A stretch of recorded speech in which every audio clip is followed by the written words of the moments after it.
Comcast Sportsnet. This is your Coors Light game report. The Cubs looking to sweep the Marlins this afternoon, and after having closed out last night's game, it was the new tough trio out of the bullpen. Joe Madden might have to turn to a couple of fresh arms this afternoon, as the guys mentioned. Justin Grimm recalled this afternoon from AAA Iowa, so he'll be back there. And also newcomer righty sidearmer Joe Smith, looking to make his Cubs debut. Grew up in the Midwest, the Cincinnati area, went to Wright State, and remembers as a kid having gone to a number of Cincinnati games with his parents, but says that wasn't exactly the team he was rooting for.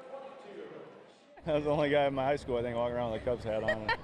Everybody's looking at me funny, but you know, then it was WGN, so many day games, of course, and then you know, baseball or basketball practice would start about 5 or 7, so we'd have a couple hours after school, go home and lay on the couch and watch some Cubs baseball. I mean, it's just, yeah, that's what it was. It was fun. You know, it's not going to be too long from now that the Angels are visiting. And were your parents and family planning to come over anyway and see you in what could have been a matchup like that? Yeah, I hope so. I don't know. I got to talk to them. But no, it'll be good, man. It kind of stunk the way I got traded just because it was the off day. Yeah. And then my phone completely stopped working at 1 o'clock. So I could see everybody's texts and calls coming in, but I couldn't answer anything. So, you know, and you don't really we weren't really hanging around with all the guys, so I didn't really get to say goodbye, you know, to a bunch of guys that I've played with for 3 years. So it'll be nice to see them and actually say goodbye and thank you and, you know, everything that I should have said if we were there. But so I'm glad they're coming back. You know, I get to see everybody, and that'll be a fun series. Hopefully the family can make it out. Absolutely. Well, I know for you coming in here today, I'm not sure how much you've gotten to talk with Joe or about your role here with the Cubs, but what are you expecting? What are you hoping for? And what do you like about the group you're joining? I mean, I'm hoping for a World Series. That's all I'm here for. You know, when I talked to Joe, and that's all it was about. You know, I said, when's the earliest you need me ready by? I said, okay, I'll be ready by the 5th every day. Like, it doesn't matter to me when I pitch. I'm just here to help and, you know, go to the postseason. That's what it's all about. Okay, well, a lot of fans are going to obviously know how talented you are at baseball, but they might not know how apparently tremendous you are when you're on the basketball court as well. So you, along with Albert Pujols, Mike Trout, some others, had a chance to, am I right, meet up with a couple of the Golden State Warriors. And why don't you just tell me how that day unfolded for you guys? Man, I don't know. We were sitting around and Mike comes up. He's like, hey, you want to go shoot with Golden State? I go, yeah, you know. And at the time, it was the day before they were going for 73 wins. Oh, my gosh. So I was like, all right, this ought to be interesting. But, I mean, those guys were so cool, so down to earth, so relaxed. You would have never thought they were going for any kind of record. They were just out there having fun. And fortunately, after practice, we got to play a couple games of pig with Draymond Green and Steph. And I don't know how it happened. Mike took down Draymond, and then next thing you know, Steph heard he lost, so he came back out. And we kind of turned around and we're like, oh man, all right, let's go. And I don't know, I hit a couple shots and he missed them. I don't know how that really happened, but hey, everybody gets lucky every once in a while. So I guess the moral of this story is Jimmy Butler better watch out. Joe says he still goes out, keeps his game in tune, playing with his wife, Allie, who played in college at Ohio University. For now, we're going to send it over to the PA announcer and Wayne Mesmer with your national anthem this afternoon.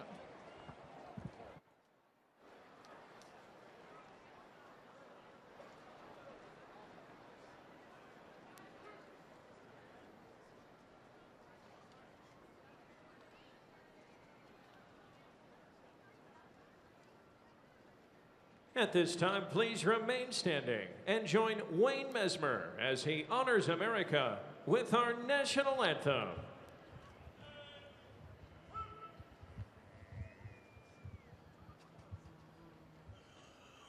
Oh, say, can you see by the dawn's early light what so proudly we hailed at the twilight's last gleaming, whose broad stripes and bright stars through the perilous fight o'er the ramparts we watched were so gallantly streaming.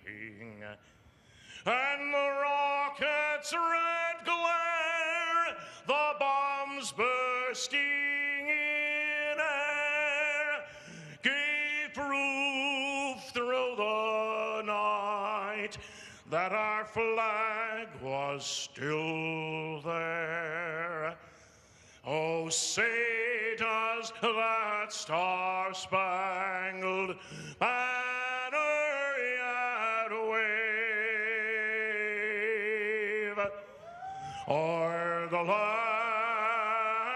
of the free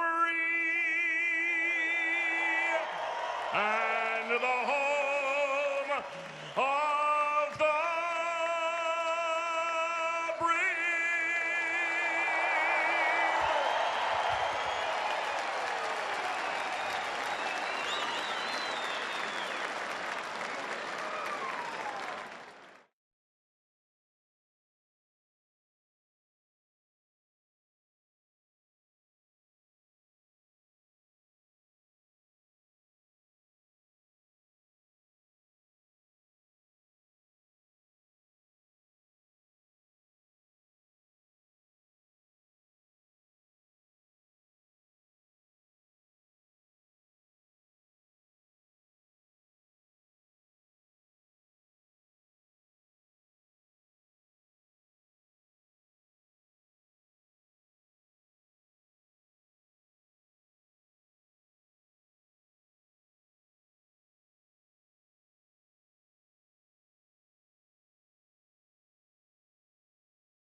Starting pitching has been the backbone of this homestand as well as this series with Miami. Timely hitting and some great defense have also helped lead the Cubs to 6 wins in their last 7 games. Today, the Northsiders aim for the sweep. Next on CSN.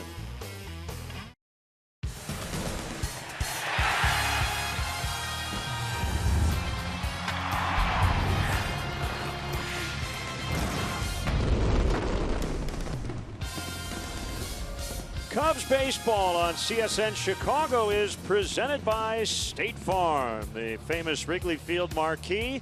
Another huge crowd gathered. It is heating up here in Chicago, and the Cubs go for the 3-game series sweep over the Miami Marlins. And welcome to Cubs baseball along with Jim DeShays. I'm Len Casper. The Cubs hoping to finish what could be a 7-1 homestand. Yeah, it's been fun to watch. The big dramatic win, come from behind win the other night. The starting pitching has been outstanding. We've seen some acrobatic defensive plays. They're in that stretch, the post-All-Star break stretch, where they're 24 out of 32 in this ballpark. They have the best home record in all of baseball, best record period in all of baseball. So I figured they were going to make a move at this point on the schedule. could go into the off day potentially with a 10-game lead as they lead the Cardinals by 9 in the division. Defense, versatility, and some pretty good offense this year from Javier Baez. Let's hear from the manager, Joe Madden, on Baez moving all over the infield.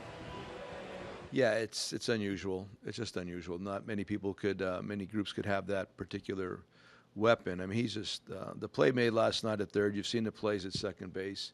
Probably played the least amount, I think, at shortstop. But I feel very confident. We feel very confident with him at shortstop. It's unusual. He's a game changer on defense. The relay throw the other night, the tag, the slow chopper, and on and on. He's a game changer on defense. Javi, by the way, is 0 for his last 15. A longer stretch, he's hitting over 300 over like his last month. But the bottom line is he does so much with the glove that really anything you get with the bat is gravy. If there were a sixth-man award in baseball, a 10th man, if you will, he would be a candidate. He's been that good. So Tom Kohler, a right-hander for the Marlins. It'll be John Lackey, the veteran righty, for the Cubs. And we'll have the first pitch right after the break. Stay with us.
Cubs baseball on CSN Chicago is brought to you in part by your Chicago area and Northwest Indiana Lexus dealer, who invites you to test drive a Lexus today.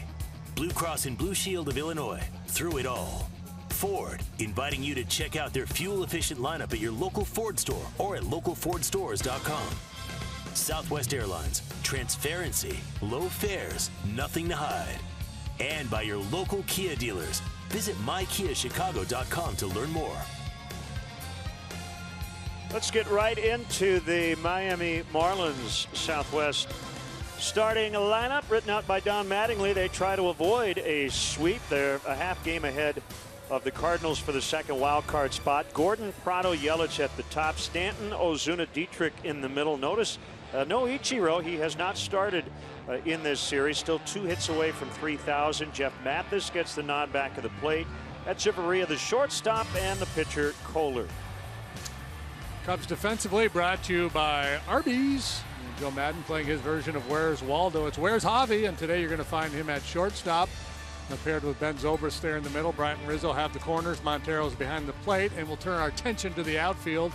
And you're going to find Wilson Contreras, Dexter Fowler, and Jason Hayward. Lexus pursuing perfection. Starting pitcher is the big Texan John Lackey. 8th win coming last time out against the White Sox. So 8-7 with a 3.69 for John.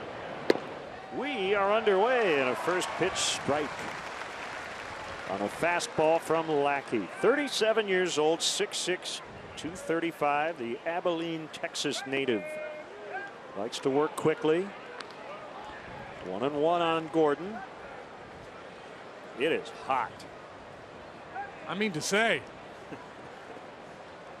88 degrees. Got an east wind at 15. Bryant can't get it. Gordon will reach on an infield hit.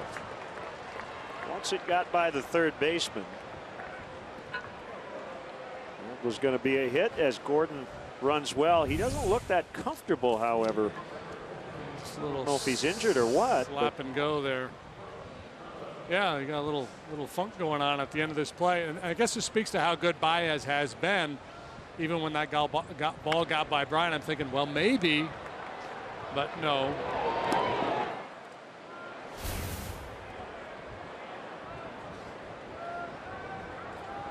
There's Martin Prado.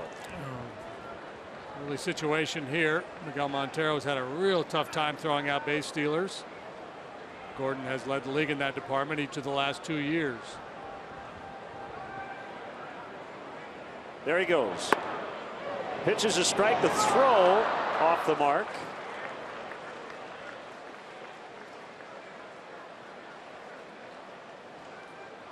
Gordon has his 8th steal, so clearly he was not injured. Yeah, in that situation where Montero clearly didn't have a good handle on that baseball, and you need to be awfully quick with Gordon running. Makes the wayward toss. You may wonder, that's only his 8th steal. Well, yeah, it's only Gordon's 28th game this year. Just came back last week from his 80-game PED suspension. 2 strikes on Prado. Good handler of the bat. Ranking in the top 3 in the National League in average, top 5 in the majors at .323. Marlins threatening early. Their first run of the series came in game 2 last night in the 7th inning when they scored twice to get within 1. Cubs held on 3-2. You see Prado dropping that front foot, keeping his hands in, trying to shoot that ball the other way. One of the best in the business. And at manipulating, moving the ball around the infield. Soft line drive is caught by Zobrist. So good intentions by Prado, but a bad result. Not able to hit it on the ground. M&M boys working again today. Marty Foster, Mike Winters, Mark Wegner, Mike Malinsky. Christian Yelich comes in at .316.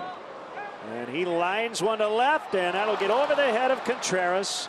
Gordon around third. Throw goes to second. It's 1-0 Marlins. Yelich now has hit in all 12 career games in this ballpark. Yeah, that's his game. He hits the ball on the line, and he hits it to the outfield quite often. Contreras, I don't think ever really saw this ball. Ultimately, he did, but not early enough to put himself in position to make a play.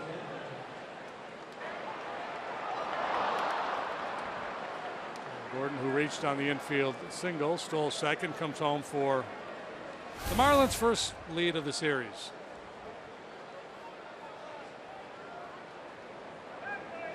Giancarlo Stanton takes a strike.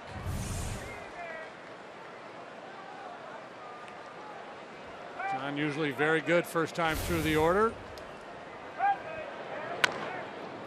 Chopper foul past third. So you can speak to this. Does a pitcher get more upset giving up the bloop hit or a misplay on a rocket that's hit over an outfielder's head? Or does it not matter? Yeah, you just get mad upset at both no matter of them. what. You get mad at, you tend to get mad at everything when you're out there when it doesn't go your way.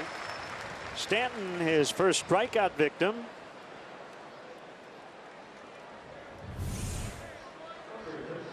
Stanton strikes out a lot.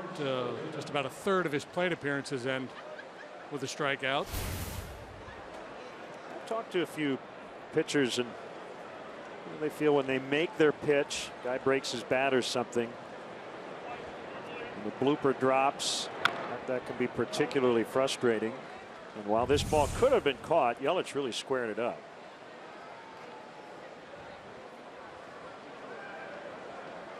Yeah, I think there are guys that get mad at anything that goes wrong, and there are other guys that just don't get mad at all. Wacky was mad after he struck out Stanton. Yeah. I think that was some residual mad. Some lingering mad. He runs hot.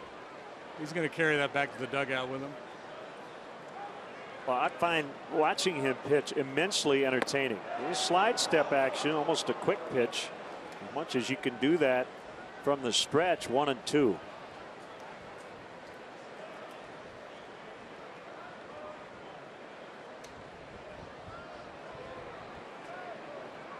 I think we saw a Lackey Peavy matchup earlier this year, but that'd be a fun one.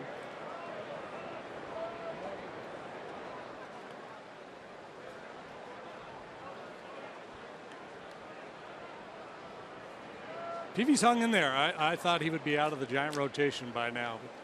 But he really struggled early, then went to a real good stretch. Overall, the numbers aren't great. Swing and a miss. Inning over, they get 1 on a couple of hits. Big John back to the dugout. Cubs coming up.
The leadoff man is presented by Binny's Beverage Depot. If Dexter Fowler gets a hit, Binny's will donate $100 to the Greater Chicago Food Depository. Now the Cubs Southwest starting lineup. It will be Fowler, the table setter last night. He had 3 hits, scored twice. Bryant back in the lineup. Rizzo, Zobrist, Contreras playing left. Jason Hayward is in right. Miguel Montero, the catcher, batting 7th. Baez at short, hitting 8th ahead of the pitcher Lackey. Let's take a look at the Marlins defensively, and it's brought to you by Arby's. You see that trio in the outfield of Yelich, Ozuna, and Stanton. That has been the case for each game of this series. Prado, Echeverria, Gordon, Dietrich, third to first. Justin Bohr, the first baseman, still out on the DL. Jeff Mathis, the veteran backstop, solid behind the plate. And the Alexis starting pitcher for the Fish this afternoon is 30-year-old right-hander Tom Kohler, making his 22nd start. 8 up, 8 down, 4.18 the ERA. Turned 30 on June 29th.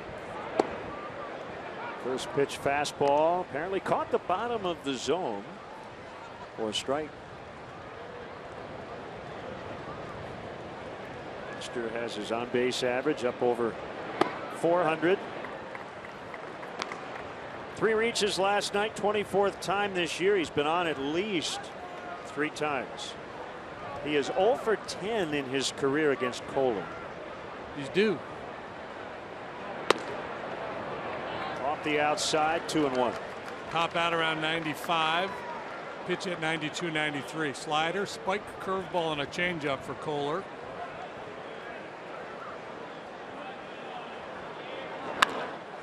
On the ground to first, backhanded play, Dietrich. Kohler at the bag. 1 out.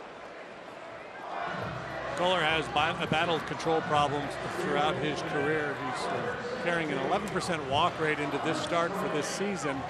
That's the 3rd highest in the National League, but they've made some adjustments with his mechanics. He's always been kind of a rotational pitcher. So think merry-go-round, the shoulders pivoting side to side. Now they're trying to get him to be more like a Ferris wheel.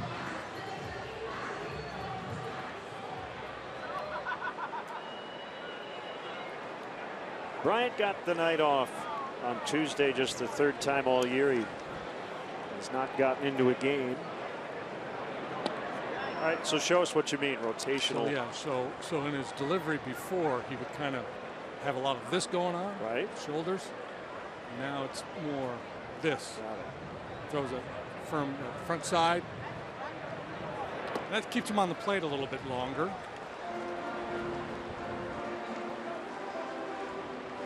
Two 2-0 on Bryant. Reached 5 times on Friday against the Mariners. 1 for 13 over his last 3 games. A couple of hits against Kohler, a double and a home run. As he waits on a 2-0. 3 balls, no strikes. Rizzo on deck.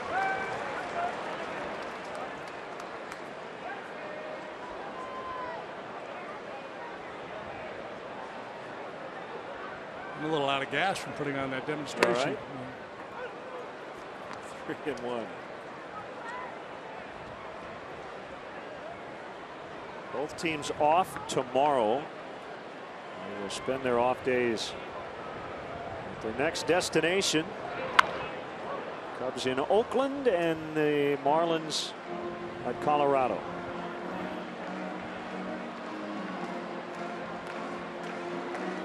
Back to interleague play after today for 5 in a row, 3 in Oakland and 2 here against the Angels next week.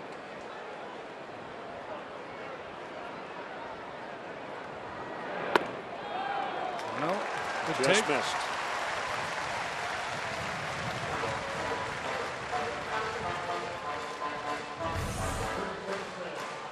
Curveball, probably his best secondary pitch. This one hangs up a little bit for him. The good news for Kohler is it stays out of the danger zone. It was out of the strike zone, but that one settles mid-thigh. That's the one Bryant's going to hit 400 feet.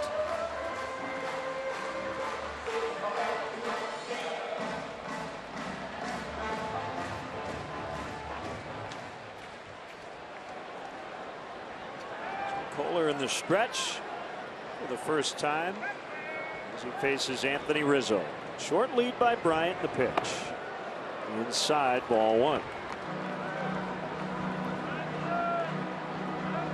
So from up here, that pitch looked like it was way inside because Rizzo had to bail out of the way, but you saw on the Toyota pitch tracks it was just off the corner because Anthony hugs the plate. And there's no doubt his position in the box influences the strike zone.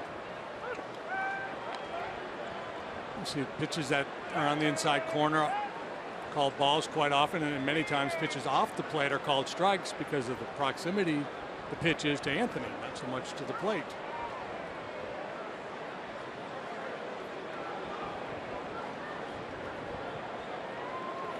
Marty Foster back there calling balls and strikes.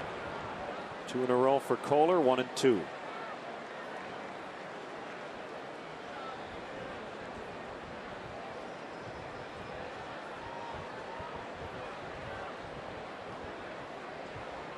Kohler, not a high draft pick, 18th round, 2008, out of Stony Brook University. On the hands, and Rizzo fights it off, foul. Yeah, he didn't put up great numbers while in college. Obviously had a good enough arm to get noticed and ultimately drafted and signed. Pitching for the Seawolves at SUNY Stony Brook. That's where Joe Nathan pitched, and the field there is now named after Joe Nathan.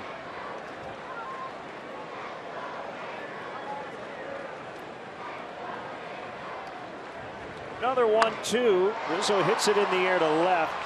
Yelich has to move a couple of steps to his right to make the grab. And that's out number 2. Ben Zobrist.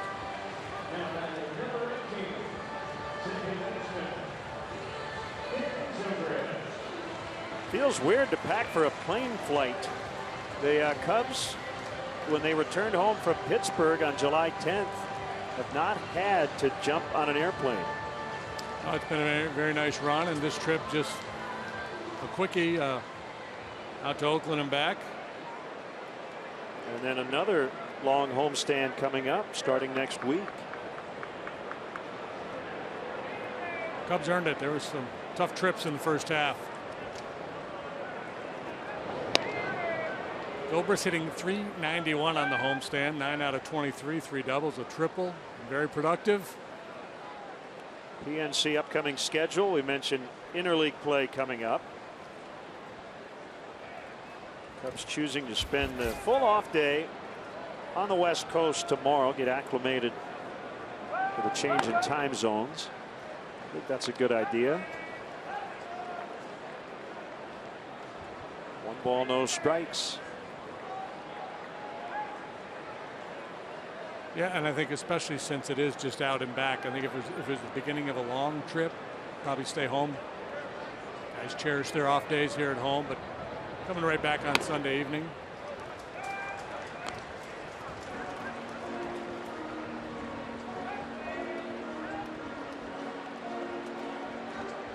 I imagine there are some guys that are cherishing their tee times at Pebble Beach or the Olympic Club.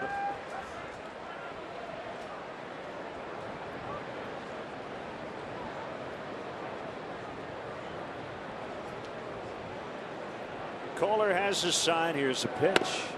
It's a strike. Staying right in that same area with fastballs toward the outside. 2-1. Marlins got a run in the top of this first inning. And Christian Yelich RBI double.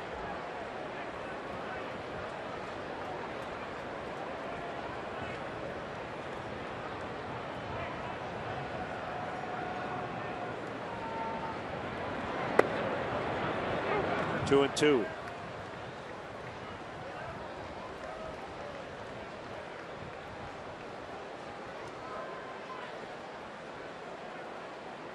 Really take a shot inside. Everything away so far.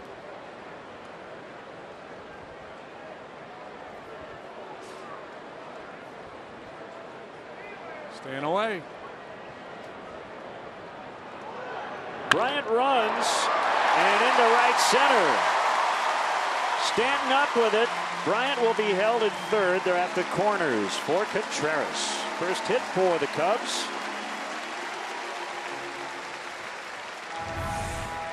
Zobrist continues to swing a hot bat, and again they throw him that two-seam fastball outer third, and he just gets out in front of it, cracks it into right center.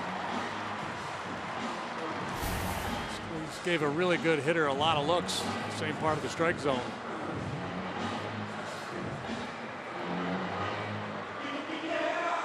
Welcome those viewers watching on MLB Network this afternoon. Marlins and Cubs, two teams both in a playoff position going into action today. Cubs with the best record in baseball. Miami right now fighting off the Cardinals in the wild card race. Marlins have lost 2 games in the division the last 2 nights. They're 6 back of the Nationals over in the East.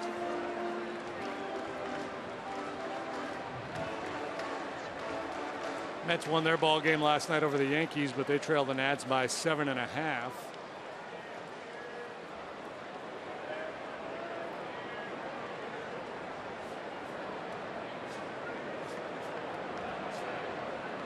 The 0-1 to Contreras. It's low.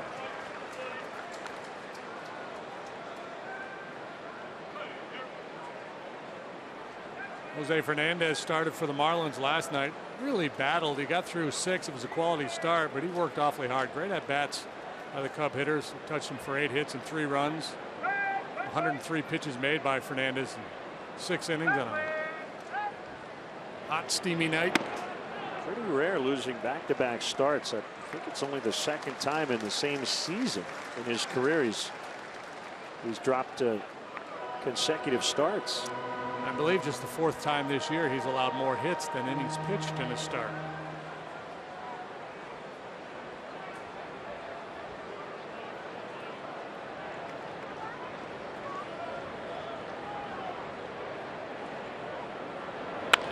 Ground ball to third. Prado to Gordon at 2nd, inning over. Cubs strand a couple after 1 inning. It's 1-0 Miami.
Use the hashtag Cubs Talk on Twitter. And be sure to follow at CSN Cubs all season long for the latest news on the boys in blue.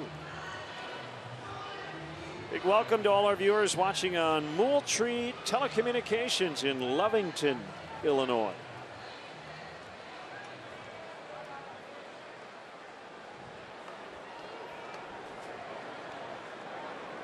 Derek Dietrich playing first. Justin Bohr still on the disabled list. Marlins have their first lead of the series. Ball one from John Lackey. Could have been. Certainly on the plate. Borderline low.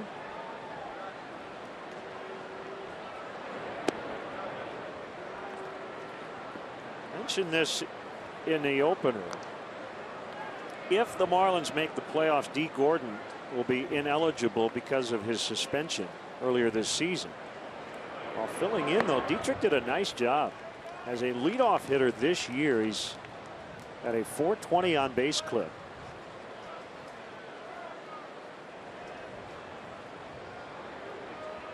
Fallen off some since we last saw them. But yeah, he's been solid. It's hit by a lot of pitches.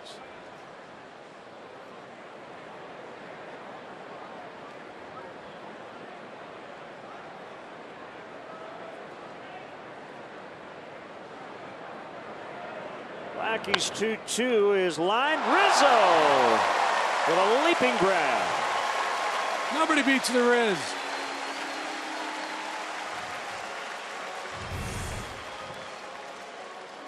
Well, you get a good look here. You'll see the whole thing develop. Well struck. A hang with them. Would have been 2, possibly 3 bases for Dietrich. But the big guy elevates.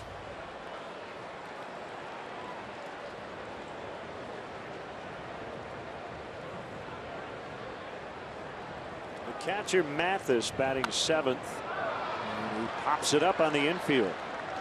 It's Chris Bryant. 2 gone.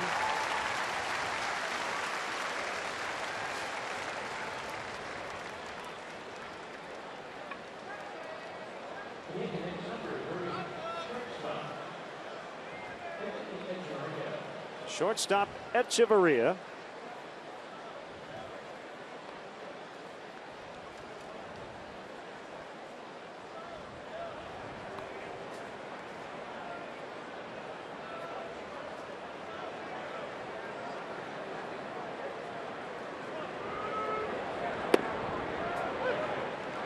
A strike on a breaking ball.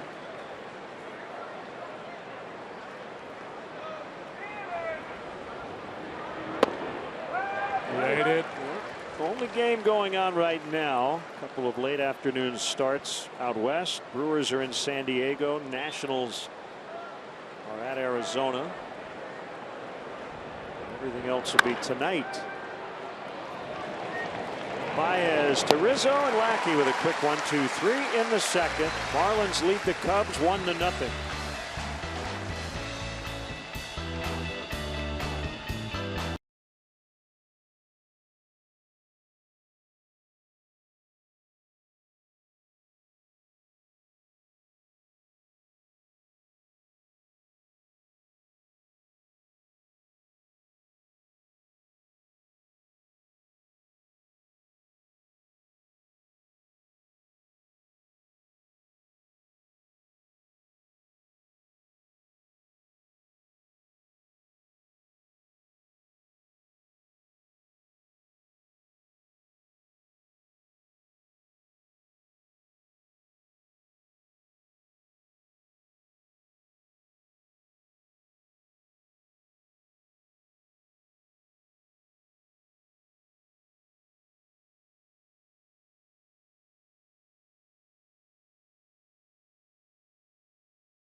The second, Cub fans, let's go. Tickets for next week's series with the Angels are still available. Don't miss any action at Wrigley Field. Visit Cubs.com to get your tickets today. Should be a fun series. Mike Trout, Albert Pujols, Andrelton Simmons. Angels not having a good year, but got some interesting players to watch. They are 13.5 games back of the Texas Rangers in the American League West. And make sure you follow Patrick Mooney, our Cubs insider, all season long on CSNChicago.com, presented by Nationwide's Jeff Vukovich, serving the community for 38 years. Go to jeffvuk.com. Nationwide is on your side. Good day for a sunbonnet. Cool shades.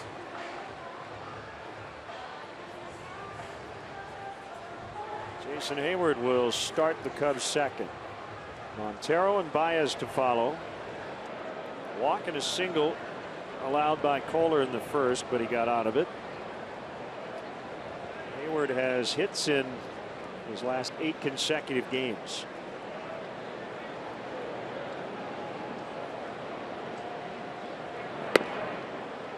Fastball right in there for a strike. There's a hooky jerkiness to Kohler's delivery. We talked about him trying to be more upright. He still has a little funk. Quick short arm stroke. See where that would be a little deceptive.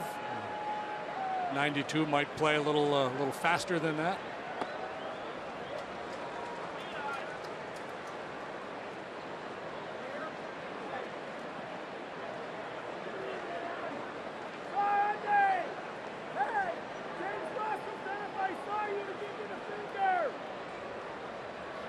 Comes a 2-1 and Hayward pops it up.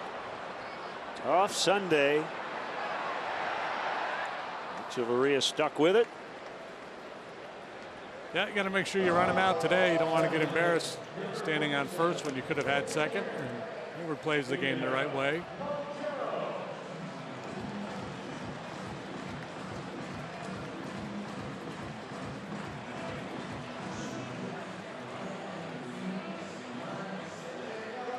Miguel Montero batting 7th today. Well, with all the trades made the last few days, some major league debuts, guys getting settled into their new uniforms. Jay Bruce with the Mets. He went 0 for 4, but the Mets beat the Yanks last night 7-1. The guy who replaced him in Cincinnati hit the game-ending home run, Scott Schebler. Hit pretty well out into deep center, but playable for Ozuna right before he got to the track, and he makes the catch. Certainly not a helping wind here today. Cross breeze, maybe blowing in a little bit.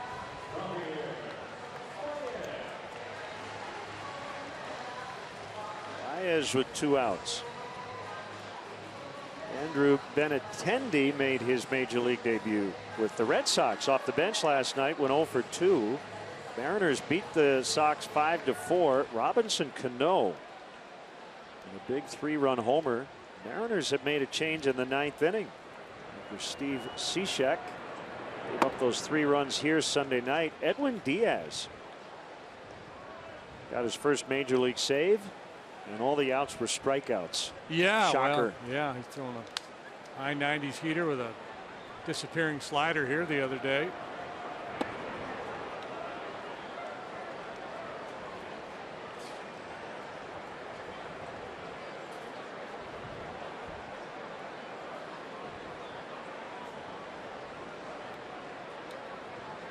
Kohler's 2-0 to Baez. Swing and a miss.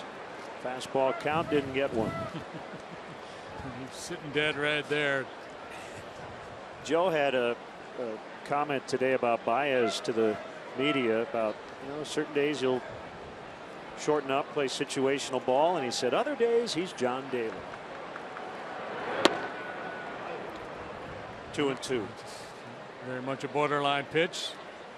Well, and it's got, it's all about managing the count and the game situation. There are times, and at 2-0, nothing wrong with cheating there, taking a big swing, hoping you can run into one. So you get fooled, you swing and miss, but you still have a couple strikes to play with. It's in these situations where you want to see him become a little more discerning, willing to cut down on the stroke some. A little less Happy Gilmore. 2-2. Yeah. 3-2.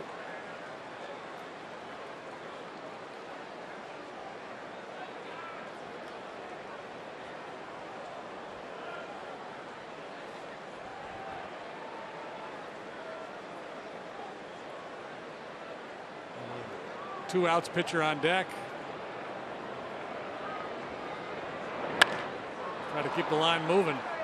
Elevated to right. Stanton. That was funky. Yeah, to make the basket catch as the wind was pushing it back toward the infield. Cubs go in order in the 2nd. Yeah, keep cool on a day like this. 1-0 Fish.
Hey, on Wednesday, August 10th, the Cubs play the Angels. First pitch will be at 7:05, and up to the first 10,000 early arriving fans will receive a Cubs Everything pouch presented by Olivet Nazarene University. Tickets are still available. Go to the website, Cubs.com.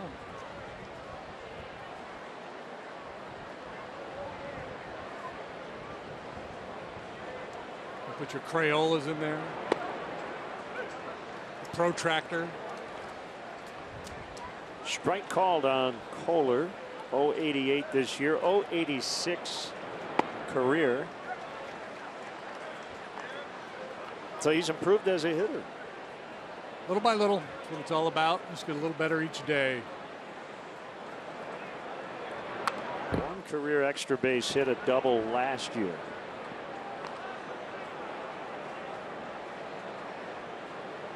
East Coast guy from New Rochelle, home of Rob Petrie. Oh, Rob. Called strike 3. East Coast guys usually high character individuals. Well, he's not going to have to run the bases in the heat. Bell tie heater right over the heart of the plate. That's strikeout number 3 for John Lackey. He's ready to catch him some Marlins.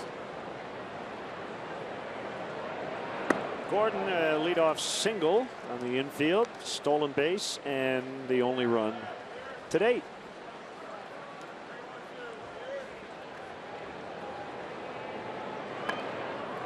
Good bunt. Lackey better hurry. And Gordon is 2 for 2 and has not hit a ball out of the infield. That's going to get a long stare down from Big John. It's Nolan Ryan out there. I love it. And this is Gordon's game. Infield single, stolen base, leads to a run last inning. Now he drops his bunt down, and be pretty sure he'll be on the move fairly soon. Combination where Don Mattingly might, if he felt like he didn't have a real good chance of stealing the bag, play hit and run. But given Gordon's success as a base stealer and Montero's struggles, I would think straight steal would be the play here.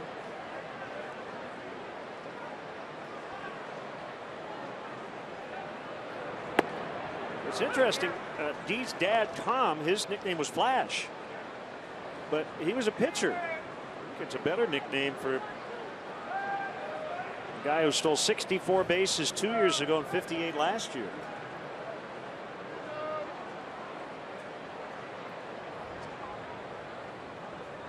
His Twitter handle is @FlashG Jr. Flash Jr. Quick word from Barry Hill. Wanted to know how quick Lackey was to home plate.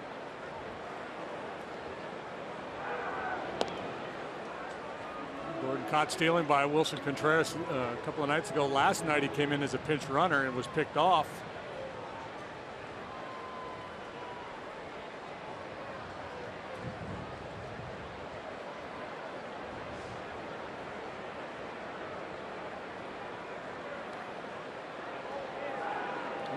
Leaning there. Marlins have bounced into more double plays than any team in the league. Lotto grounded into 3 double plays on Sunday against St. Louis.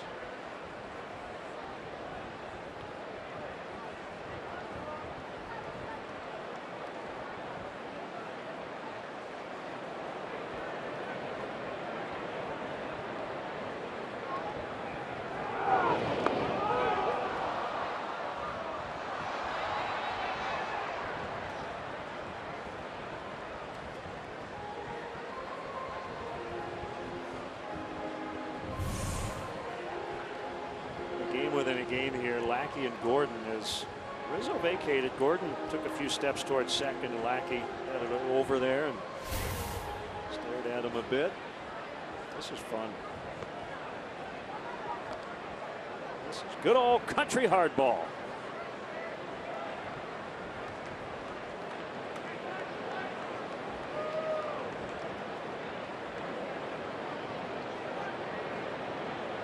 Pitch. Diving stop, Zobrist. They're going to turn it 4-6-3. Oh, what a play, Ben Zobrist, and that'll end the inning. And John still staring out at Gordon as he started to make his way off the field. Well, we've had all these Baez-Russell highlights. Ben Zobrist makes the highlight reel as well.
Programs designed for your future Cub, from kids Sundays at Wrigley Field to Clark's Crew and baseball summer camps throughout the Chicago area. There are many ways to build lifelong Cubs memories with your kids.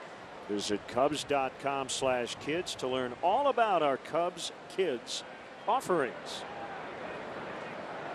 Kohler to Lackey. Cubs batting in the bottom of the third. And that one hit a ton to center, and Ozuna won't get it.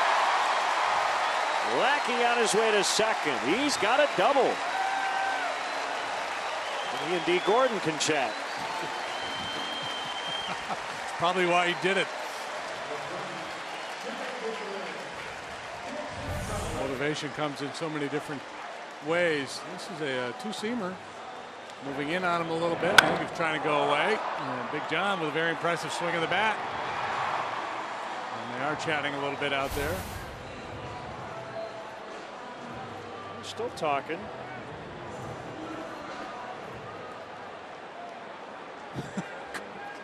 Gordon just waving him off. This man is irrational. 5th career double for Lackey. He's been at 101 in his lifetime batting average. John says, man, it's hot out here. I'm 37 years old. Don't be bunting on me.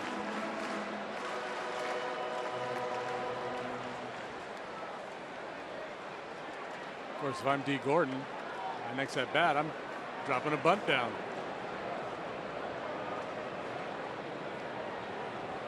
Tying run at second, nobody out. Fowler takes low. It's 2 balls and no strikes on him. Davey Martinez tells a great story about when he first came to the big leagues with the Cubs, and Nolan Ryan was pitching against the Cubs, and all the veterans told him, hey, Nolan's not very good at fielding bunts, so go ahead and get a bunt down. And he bunted on him. I can't remember if the bunt went foul, if it was in that same at bat, or he got a hit and it was in the next at bat, but Nolan completely undressed him, just flipped him with an up and in fastball. And he looked over to the dugout and all his teammates were laughing because that was the deal. You didn't bunt on Nolan. And the next day around the batting cage during BP, Davey was standing there and all of a sudden he felt this big claw on his shoulder and it was Nolan, and he said, son, I'm going to challenge you with fastballs. You don't need to be bunting on me. So that was kind of the unwritten rule for Nolan. I'll throw you heaters. I'll challenge you, but don't bunt on me. Yelich With the grab, Lackey stays at second. And I think Davey said, yeah, well, my teammates told me to do it. And Nolan said, you listening to those idiots? But it's interesting the code that Nolan was operating under, that I'm going to challenge you. I'm going to throw you pitches in the zone and give you a chance to swing the bat. And the trade-off is that you're not going to bunt on me. And of course, Nolan, it was 98-mile-an-hour fastball, so even though they may have been in the zone, it wasn't like he was doing the hitters any favors.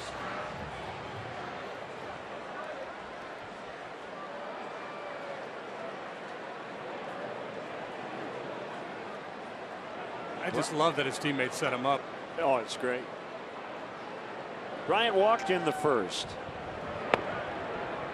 He takes a strike on the inside corner.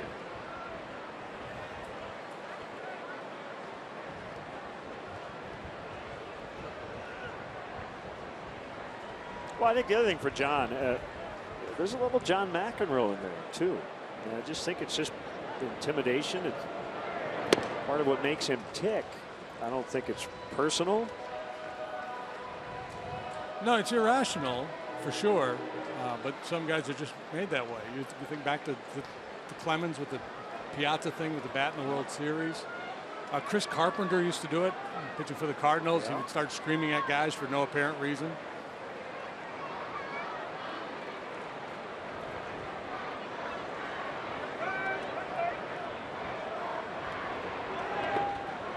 Down by Mathis. Mathis very solid. He's been around a long time. Always been known as a good defender. So a lot of guys get into trouble and they try to pick that. A backhanded pick. Many times that's the one that kicks off the heel of the glove and the base runner is able to advance.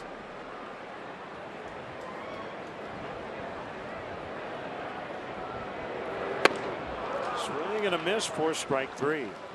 Challenged him with heat. Beats Bryant for his first strikeout. Today's CSN Bar of the Game, presented by Coors Light, is Riley's Daughter. To see the complete list of the CSN Bars of the Game presented by Coors Light, visit csnchicago.com.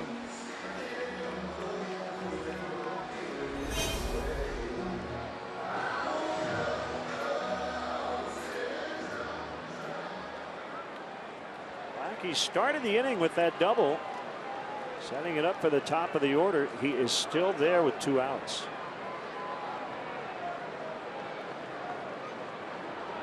And the pitch to Rizzo. And again, it looked like it was a strike, but he backed out of the way. Got the call, 1-0. Marlins really been pounding him in this series. With a couple of walks in the ball game yesterday. The day before, he was on base 5 times, 3 hits, a walk, and hit by a pitch.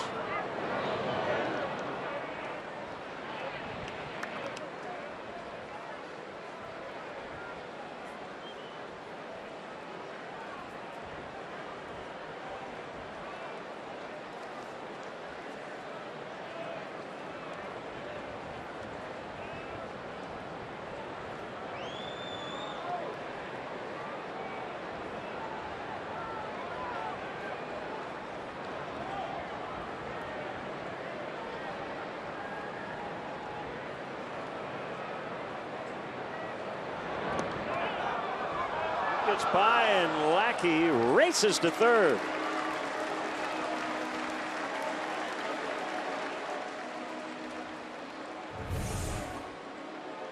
Well, this time Mathis can't block that breaking ball in the dirt. Normally you would expect him to keep that one in front. One more of those and we got a tie game.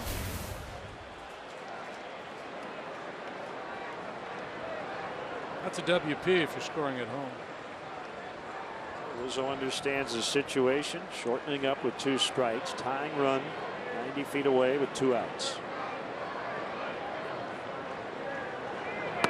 And wind blowing in. But called strike 3, and that'll end the inning. Kohler gets out of it.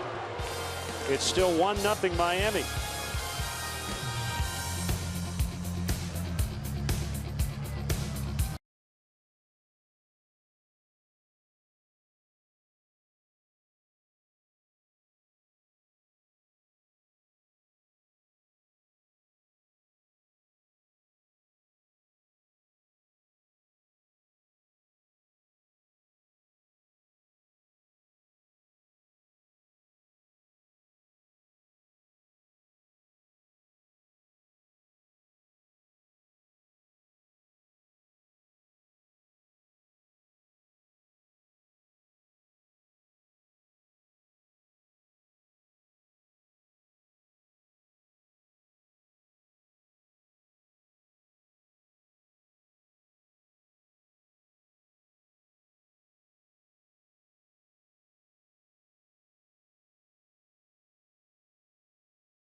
Cincinnati last night. Joey Votto tried to catch a foul pop-up. Now, Reds are the home team. And a fan right there at the barrier, and did a grab of the shirt and, hey, come on, man, let me catch it. It looked like the fan did nothing wrong. And again, most fans are going to reach.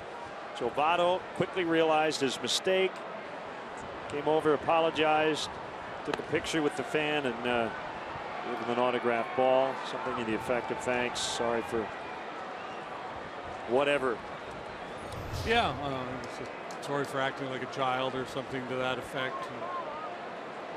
Votto's another one of those guys. We talk about John and his intensity. Votto, very intense performer.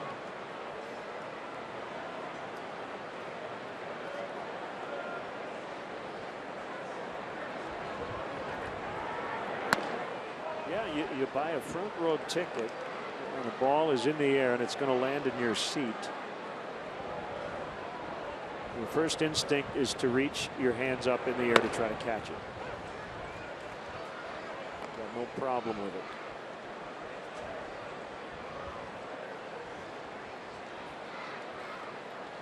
Serenity now. Serenity now. There's a 1-1 to Yelich. It's a little low, according to Marty Foster. Marty, we saw Anthony get rung up on the borderline high pitch. Lackey not getting the low pitch, and Marty said, "What do you want, man? I call him as I see him."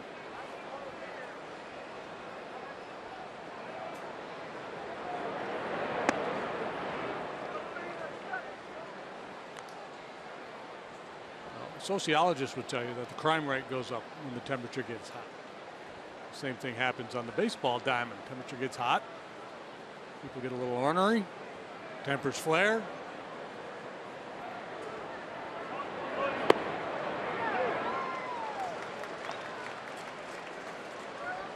Gave him that one, 3-2.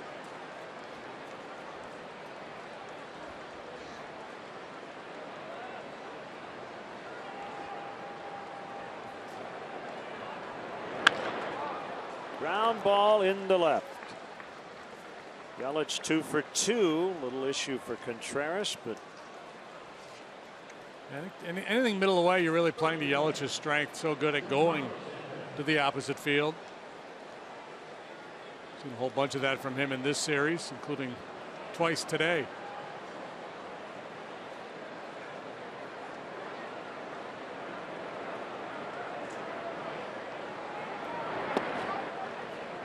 Slider misses low and outside on Stanton. He struck out in the first.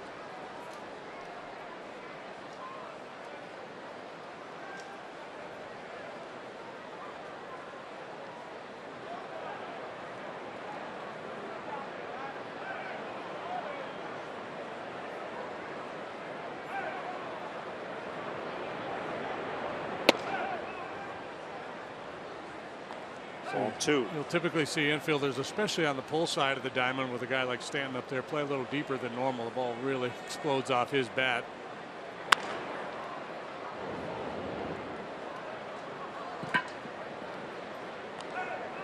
He does some superhuman things on the baseball field.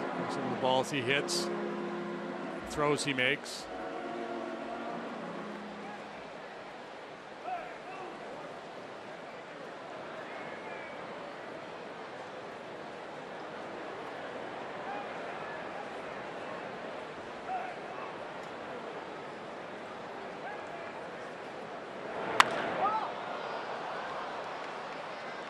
Stanton got under one. Fowler in center. That's the first out.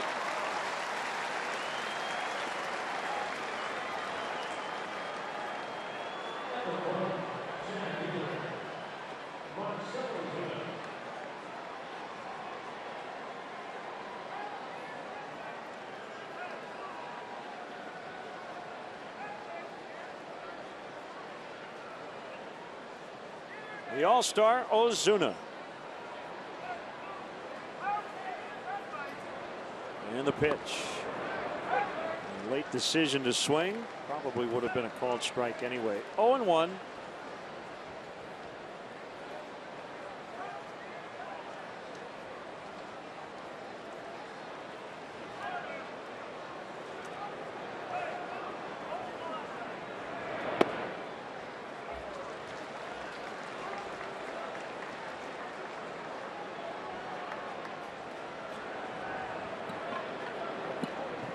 Marlins batting .272 as a team. That's tops in the National League. Fourth and on base, league average in terms of slugging percentage. They don't hit a lot of home runs. As I mentioned earlier, they bounce into a lot of double plays, but it doesn't really add up hitting for such a high average. And it's not like they don't slug. They got decent slugging numbers.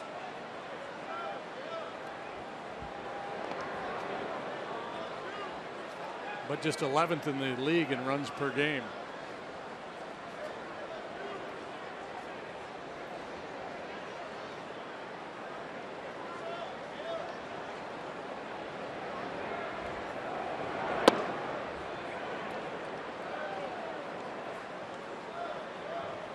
The return of Gordon should help with his ability to manufacture runs with his speed.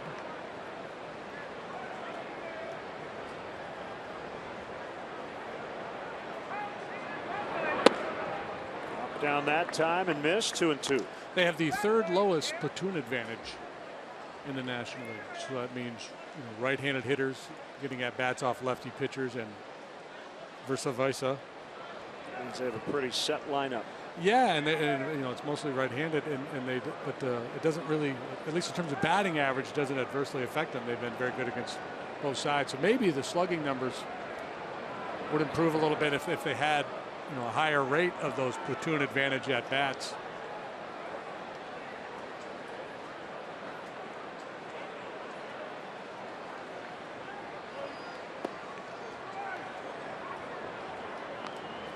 Oh, 2 to 3-2 on Ozuna.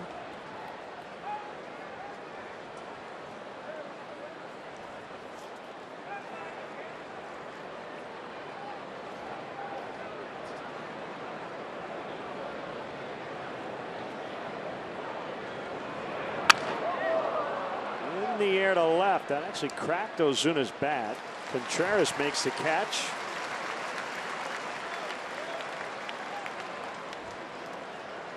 Hey, Friday night, the Cubs head out west. Quick weekend series against the Oakland Athletics. Coverage starts at 8:30 with Cubs pregame live, presented by Fields Auto on CSN Plus from the Coliseum in Oakland.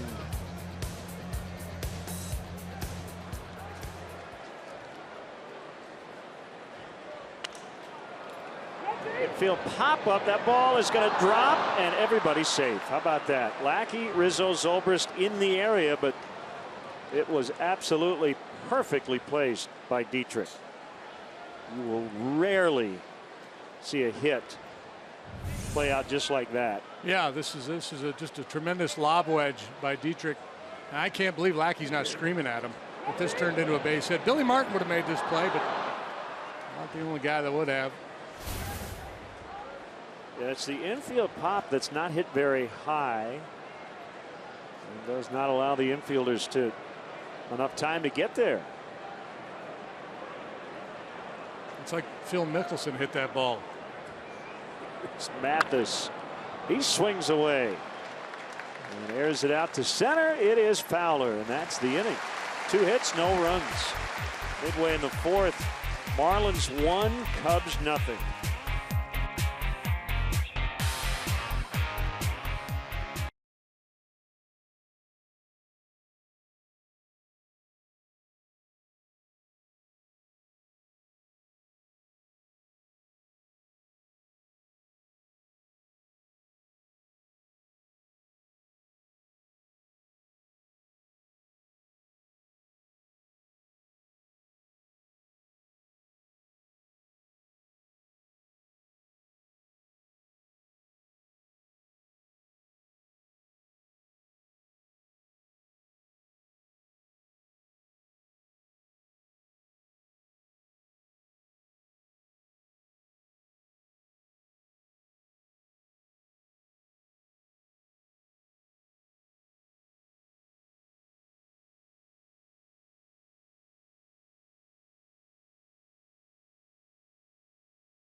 Xfinity high-speed action replay. Ben Zobrist starting a nifty 4-6-3 double play.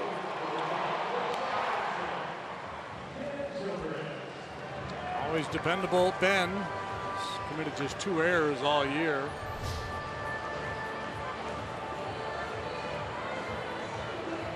A lot more playing time in the outfield than I think he anticipated coming into the season. First couple months he was almost exclusively a second baseman, but as Baez continued to flash his glove and Joe watched his team play more and more, Baez forced his way into the lineup and into the infield, and Ben has seen more at bats in the outfield.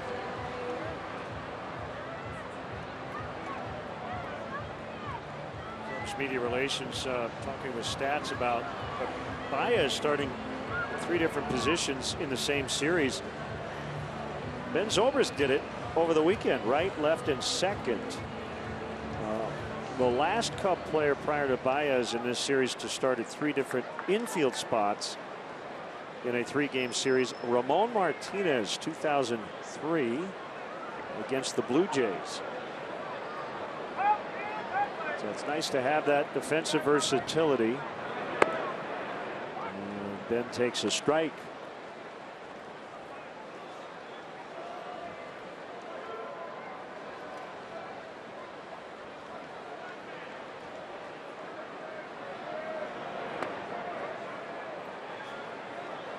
One and one.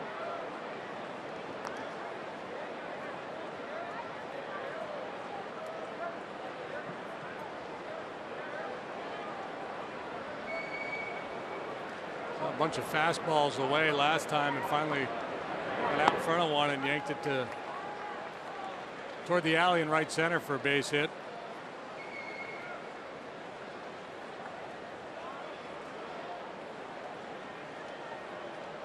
Pitch away, play away mentalities. They've got Stanton well off the line and right.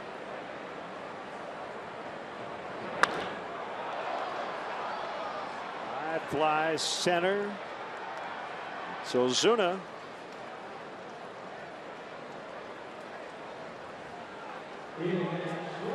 Kohler rolling along here. His last start against the Phillies, he went 6 shutouts.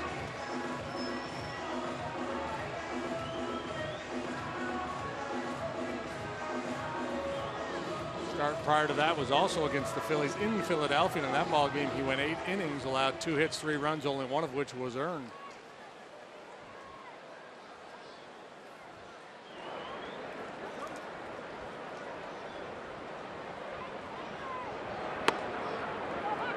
Observers, when contemplating the fortunes of the prospects for this Marlins club going forward, concerns would be with the rotations. A good lineup,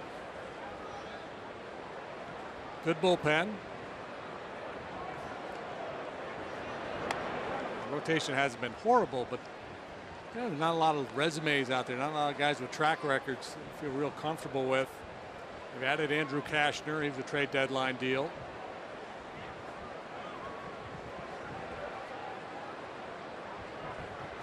Added and quickly subtracted Colin Ray. He went back to the Padres. He's got an elbow issue. Wei-Yin Chen is on the DL. It's kind of interesting how that Colin Ray thing went down. Traded over here, made 1 start, sprained his elbow, and so they just essentially retraded him for one of the prospects that they'd sent the other way. There wasn't any kind of a grievance, or it was just, it's almost like the Padres knew that maybe they were sending damaged goods over. Yeah, so it was a 7-player deal that essentially ended up being a 5-player swap. 3-1 Contreras, 2 bouncer to third. Prado, lots of time, and he gets him. Yeah, and I don't want to talk out of turn here, but it seems to me if in advance of a trade you do all your medicals and have all those conversations. If the Padres were confident they were sending a healthy pitcher to the Marlins, there's maybe a little buyer beware, right? Hey, sorry guys, sorry that this guy broke down on you in his very first start, but we like the prospect we got in return. We don't want to make this trade, but they were very quick. So, okay, we'll take him back. Well, and there have been a lot more deals the last few years for guys on the disabled list. Rich Hill, I think he'll be back here in a couple of days, but with the blister, got traded while on the disabled list to the Dodgers. I think teams are more willing to do that than ever before. Hayward in the air. See if that ball stays fair. It will not.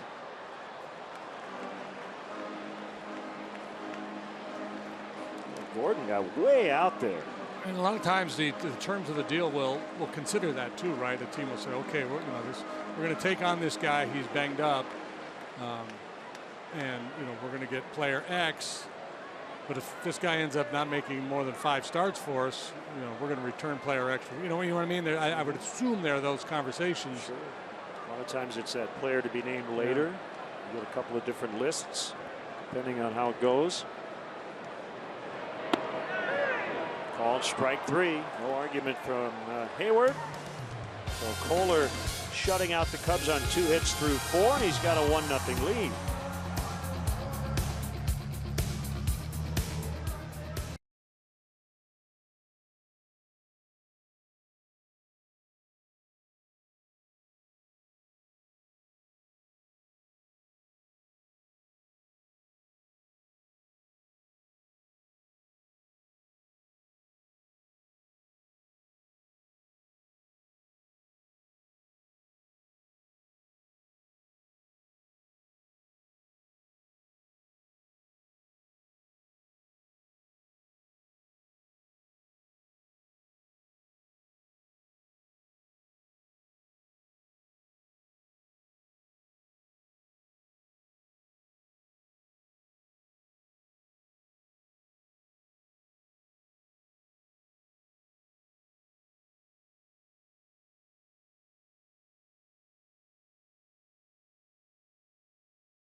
Cub fans, show your team pride with Cubs checking and an official Cubs MasterCard debit card only available at your local Wintrust Community Bank. Go to wintrust.com/Cubs to learn more. Member FDIC.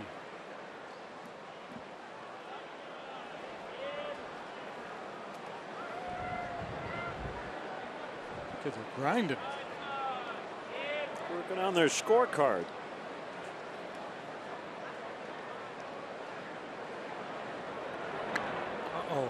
A bunt by Echeverria, and Lackey will get him.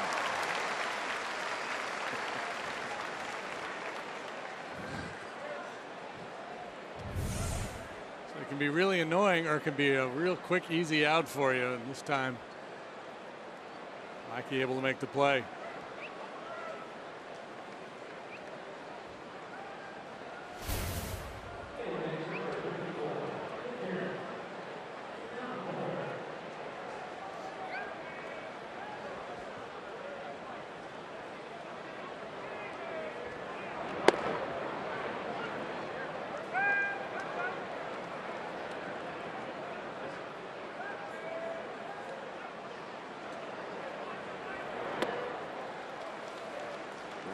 Way off the plate, looked like a premeditated swing by Kohler.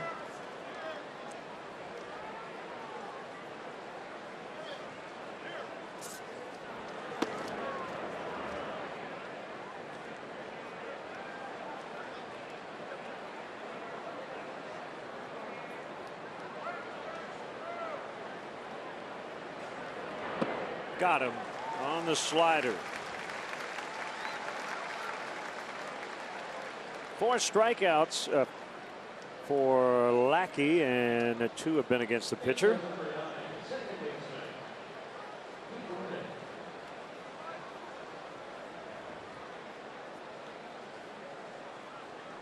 D. Gordon settling into the box. And okay, is he going to drill me? Should I bunt? Should I swing? I'll just take one, just in case. Get me over slider. Bryant in on the grass at third.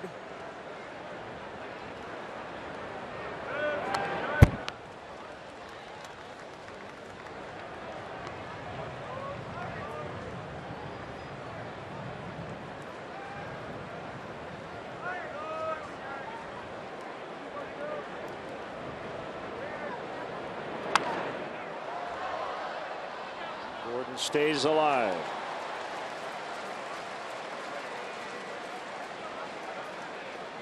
Played for Don Mattingly with the Dodgers. Playing for Mattingly as a Marlin.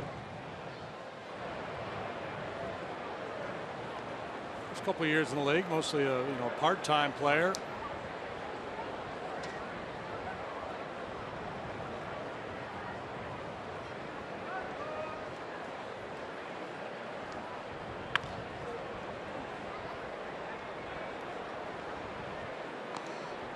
Six games for the Dodgers in 2011. Proved he could hit, batted .304 that year, fell off the next year, hitting .228, 87 games.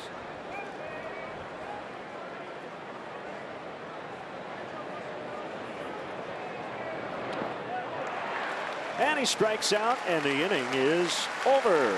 Second 1, 2, 3 for Lackey. Pitchers duel so far, 1-0 Miami.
Cubs baseball on CSN Chicago is presented by State Farm.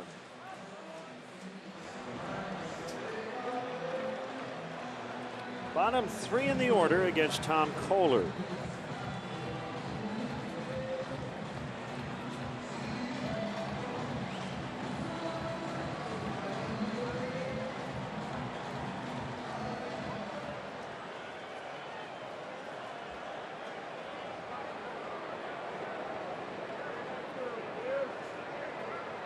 First pitch to Montero. There's a strike on the outside. I've gotten a lot of tweets and questions about Saturday's game against the Mariners, and I'd like to kind of walk through a particular scoring decision that a lot of longtime baseball fans were completely unaware of. Mariners won that game 4-1. Jake Arrieta took the loss. he walked the first 2 men in the 8th inning. Hector Rondon then came in. Guillermo Heredia was brought on as a pinch runner for Mike Zunino, who had walked against Arrieta. Eventually, he was thrown out at the plate. It was on a play. Nori Aoki put the ball in play, so Aoki takes over at first. As Heredia is thrown out at the plate, Aoki would score on the Martin 2-run double off Chapman.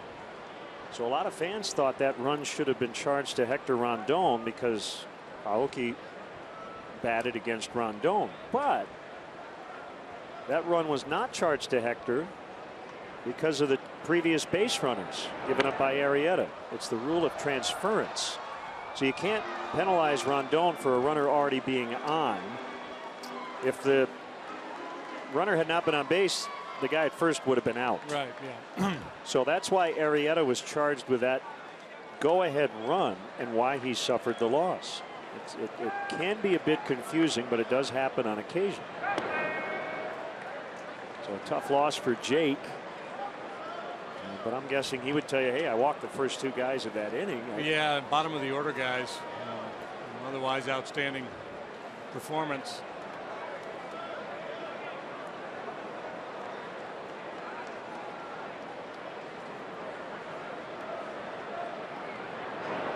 Swing and a miss, strike 3.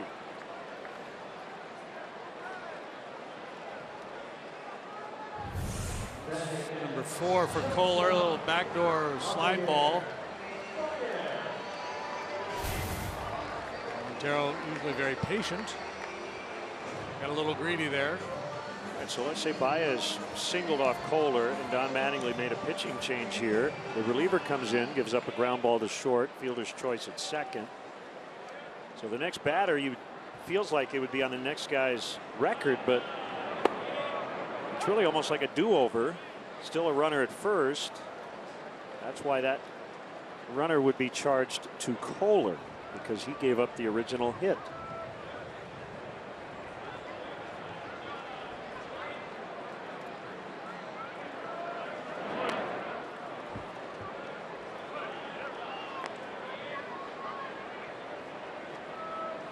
When that rule came to be, but I'm sure there was a point where someone said, wait a minute, this guy gets charged with a run. It doesn't really make any sense.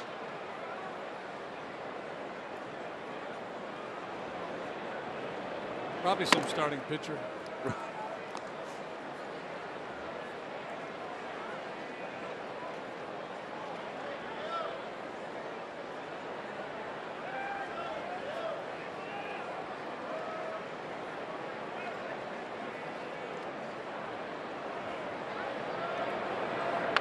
Do we know that that has not always been the rule?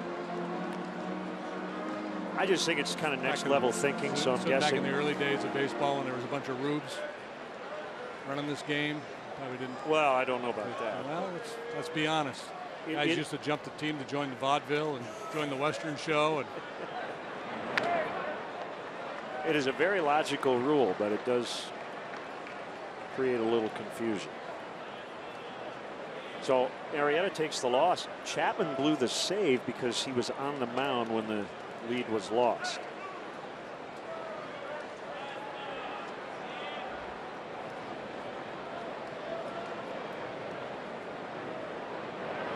Swing and a miss.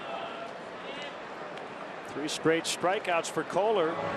Seems to be getting stronger as this game has moved along. His last hit was the Lackey double, and here comes John for the second time. Well, that change in his mechanics, and you know, I'm not sure how drastic the change has been. I haven't seen Kohler pitch all that much, but that up and down rocking of the shoulders as opposed to the rotational delivery is going to allow him to stay on the plate a little bit better. So we'll get better depth on the breaking ball, throw it in the zone, and that can become a very effective pitch.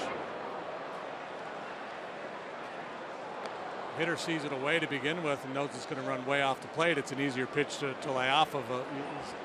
Typically, when you think along those lines, it's the changeup. Changeup on the plate, sinking down around the ankles is a great pitch.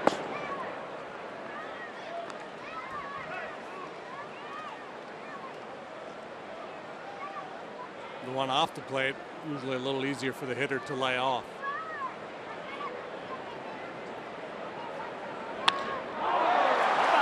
Milwaukee. He's 2 for 2. That ball's going to roll to the wall.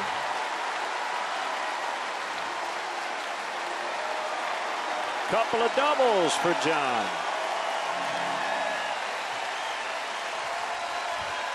Good show, big man. Last time it was a leadoff double and they couldn't cash it in. This time it comes with 2 outs, so an RBI opportunity for Fowler as that slider doesn't take the bite. Belt high out away from him, and that's the way he used to hit it back at Grayson Community College when he was the first sacker. It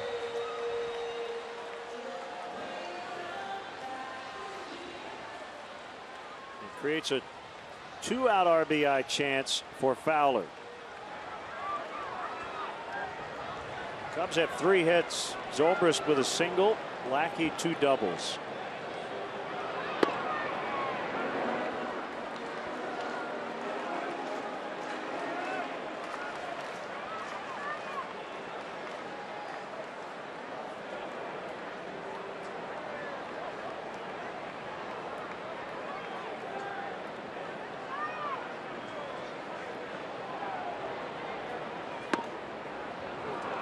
Times the manager will shorten up his outfield in a situation like this.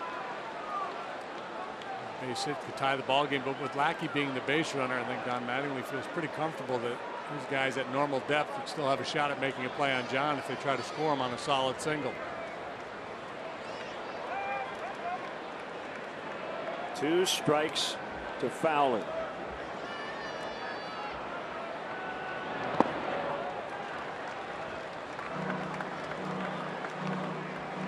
One of the more patient hitters in the league. Only Jason Worth sees more pitches per plate appearance in the NL than Dexter.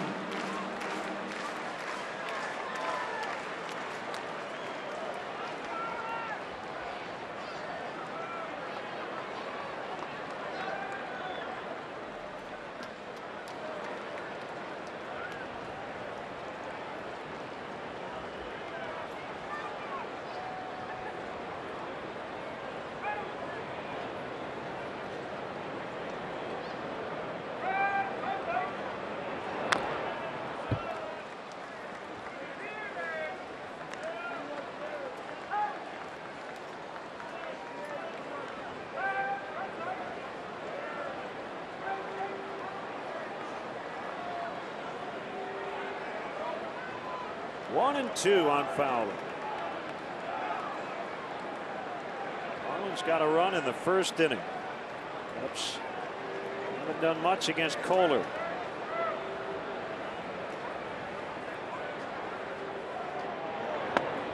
Fowler strikes out and the inning is over. All the outs were punch outs in the inning. Still 1-0.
For the 6th, this is your Coors Light, what will be an interview this afternoon, a very special one. George Halas-McCaskey, chairman of the Bears, joining us here and taking in the Cubs game this afternoon. But I got to know, are you or your mom the bigger Cubs fan? Who wants to see the World Series more this year? We're all big Cubs fans, but Mom, definitely a bigger Cub fan. We had her here a couple weeks ago, and she was in heaven. Loved to be back at Wrigley Field. So tell me, can you turn off the work mode switch and just sit here and kind of enjoy the game of baseball and not be thinking from what is an owner's perspective of what you might do or what the guys here have done? Yeah, it's kind of tough. Our guys are working hard in Bourbonnais, but somehow I'm able to put it aside, enjoy the Cubs. It's kind of the last hurrah before we start our preseason, of course, get into the regular season September 11th against the Texans. Yeah, exactly. I know you had a chance to meet Joe Madden this morning. What do you think of Joe and just the way he runs this team and his charisma? A little bit different, isn't it? Well, he reminds me a lot of John Fox. They're both players, guys. Yeah. They know how to motivate them, get the players to play for them. And you're seeing the results with Joe, and we're looking for the results from John. Yeah, first preseason game right around the corner. What are you looking forward to most or wanting to keep your eye on as you watch the Bears this season and hopefully taking that next step? In the preseason, of course, we want to limit the injuries, minimize that as much as possible, get out of the preseason as healthy as possible, hopefully develop some cohesiveness on both sides of the ball, and get ready for the regular season. I feel like I hear that all the time. Injuries, the key, no matter what sport you're talking about. But George, today we want to keep injuries away from you, so you got to put that Cubs hat back on right now and block yourself from the sun, guys. George enjoying this one this afternoon. Dermatologist recommended, mother approved. There you go. Thank you so much. Thank you. Go Cubs. Thanks, Kelly. Well, the Bears have turned over that roster quite a bit these last couple of years. Great to see Jeff Joniak out here last night. He'll be filling in for Pat next week on a game with Ron Coomer. 1-2 on Martin Prado. 2-3-4 for the Marlins. The 1-2 from Lackey. Swing and a miss. Strike three. Well, both these pitchers really settling in nicely. Strikeout number 6 for John. There have been some starts this year where he's gotten away from his slider. But that's been such a good weapon for him. The hitter's a lot of different looks with that drop down angle from time to time. Continues to pursue the bottom of the zone, and he's been frustrated at times with Marty Foster not calling that pitch.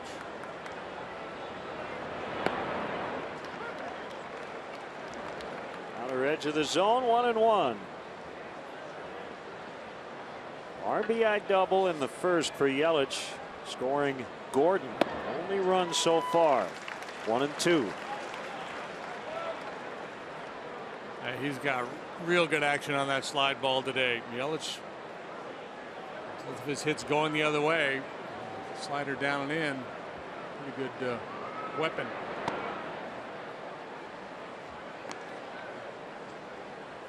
Yelich getting into the prime of his career. 24 years old.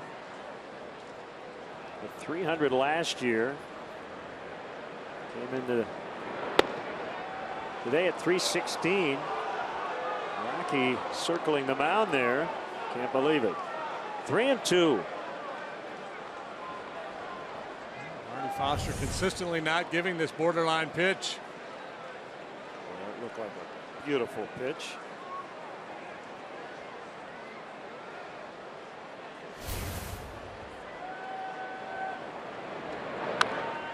Yeah, 1 and 5 on your screen, both called balls. Yeah, they're borderline, and we've seen Marty call the high pitch here today, so I think that's his zone. He's giving some stuff up, a little tighter on the bottom of the zone.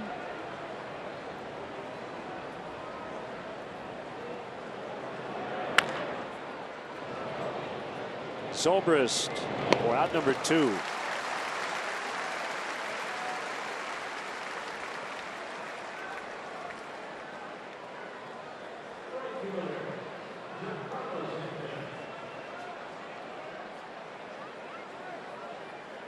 Montero doing a little mediation, I think, chatting with Foster.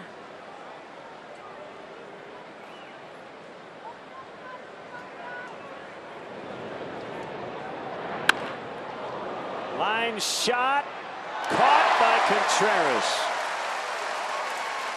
Boy, that was a 2-iron off the bat of Stanton. As JD mentioned earlier in this series, he hits the ball harder than anybody in the league, and now Montero has to protect his pitcher as the inning ends. Still 1-0 Miami.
Advantage. See what Bryant, Rizzo, and Russell, all All-Stars, have done at Wrigley Field this year. Addison Russell's knocked in 47 runs at home.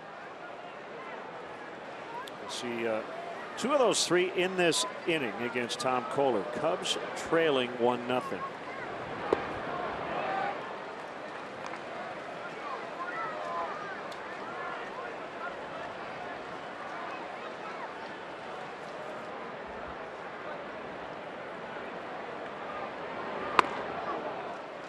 One and 1 the count.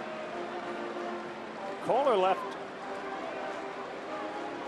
his start last week after 6 innings with left pectoral tightness.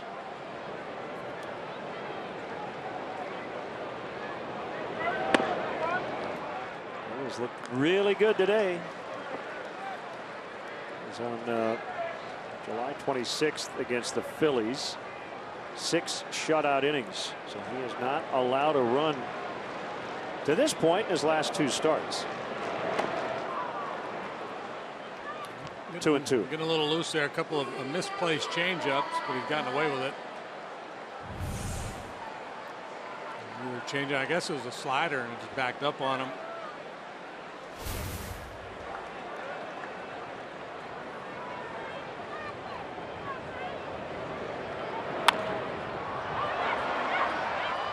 Up, foul ground. Mathis can't make the play. That looked uncertain from the beginning. Another chance for Bryant. Is uncertain from the beginning a Johnny Mathis song? It might be. I didn't know if you were trying to work another one in. Chances are, yes. Yeah, chances are it is. Usually very competent, but Mathis couldn't put that one away. And life for Bryant. So an error on Mathis.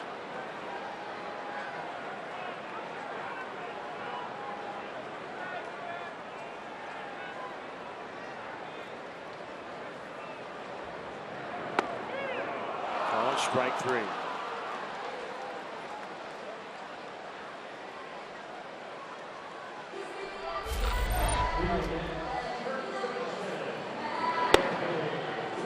thought that was a strike. And then after the inning ended, he got right in Marty Foster's face. I think Marty said something to John as he was walking off the mound. Probably, hey man, I don't want to see all the actions out there. I know you're frustrated, and John gave it right back to him.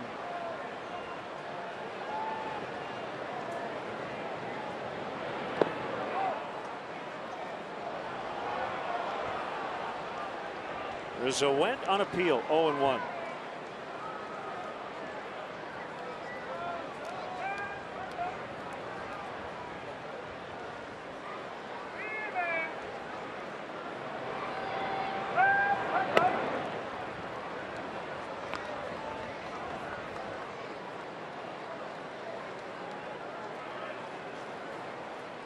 Both guys have been really good. And just 3 hits, 1 walk for Cole, and we talked at the outset, walks could be a real issue for him.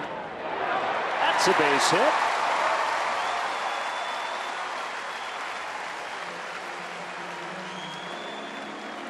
He had a 6-walk game earlier this year against the Rockies. He had a stretch of 4 consecutive starts where he walked 5 batters.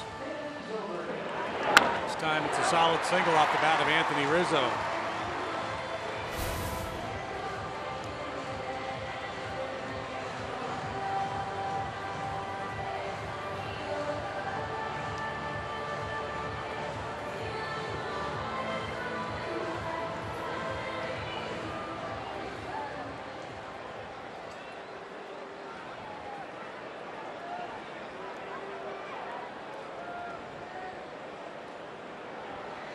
Play depth up the middle. Prado way off the line at third. Dietrich holds on Rizzo. Zobrist rolls foul. 8 men available in the Marlin bullpen this afternoon for Don Mattingly. We have not seen their closer Ramos yet in this series. He'll likely pitch regardless of whether they have a lead or not at some point.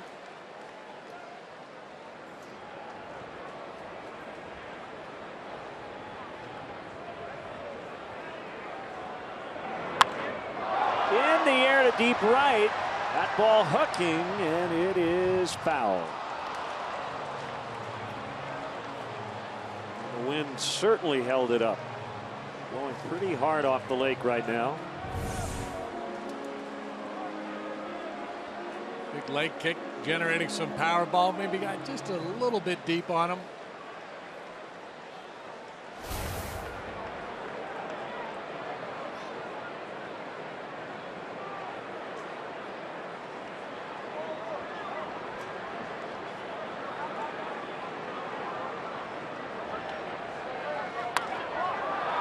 Another one in the air. Stanton with a long run. That ball will land foul in the bullpen mound.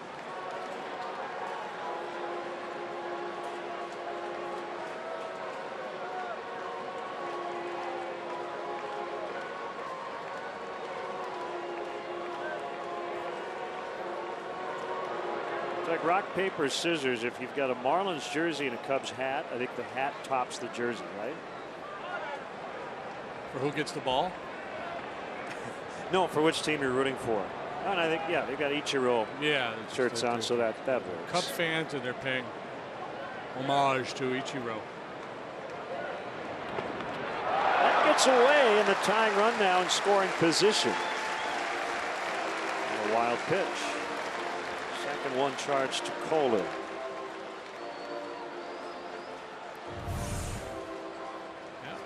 Spike curveball in the dirt. Mathis not able to get over there in time to keep it in front.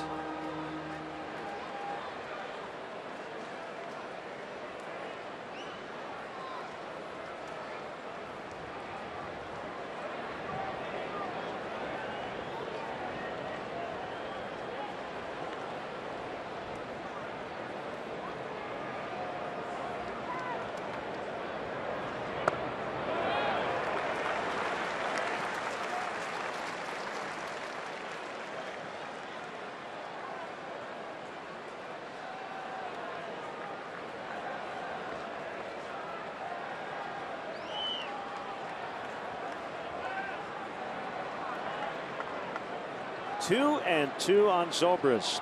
6th inning, 1-0 Miami. They got their run in the first.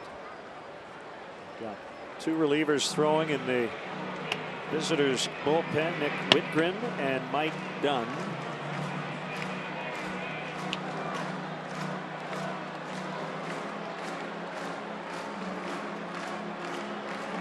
They both worked in the ball game last night. 2/3 of an inning for Dunn. Whitgren a third of an inning.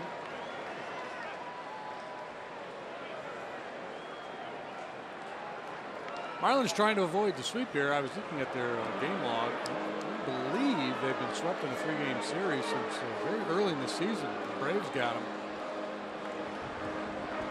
Cubs have not swept the Marlins in a 3-game series here at Wrigley Field since 2002. All-time series tied at 92. Season series 3-3.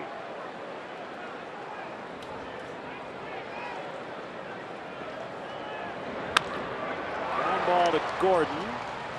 Will be the second out. Rizzo now at third. So this is game 7 of the season series. It feels like it.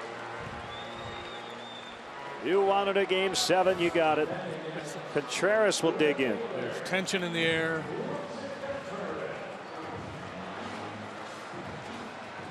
Mattingly didn't have his bullpen up earlier in a game 7.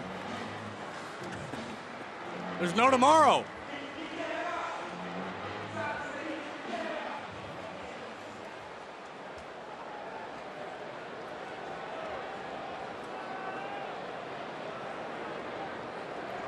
Let's see if Contreras can get Rizzo in.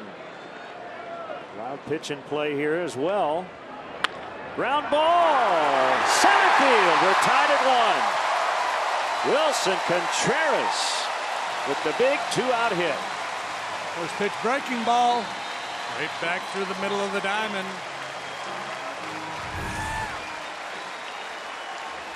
He stays back nicely.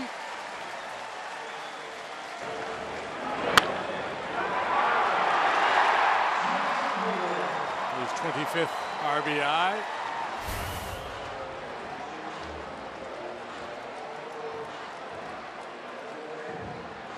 So locked in, 1-1.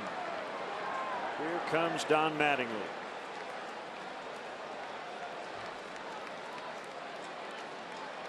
Dunn, the only lefty in the Marlin bullpen.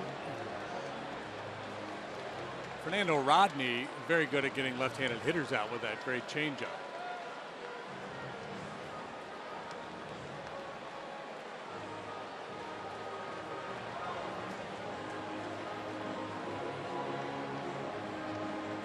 Sure calls for a hoodie today. It's rather warm. Kohler will be allowed to face Hayward.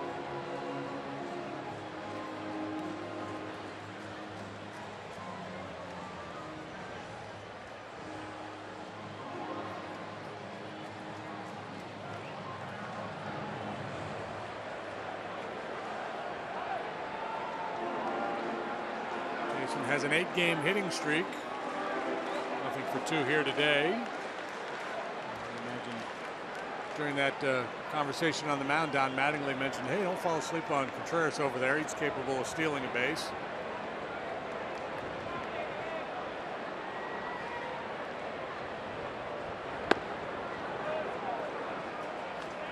Off the inside corner, ball 1.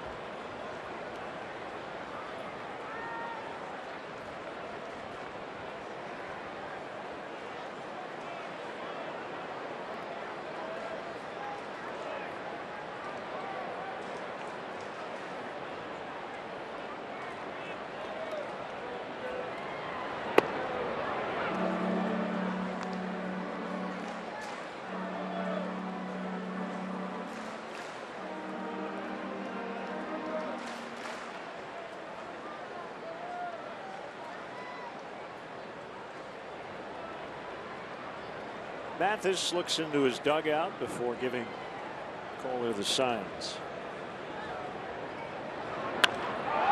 In the air to right, and it is foul. Again, the wind knocking it down.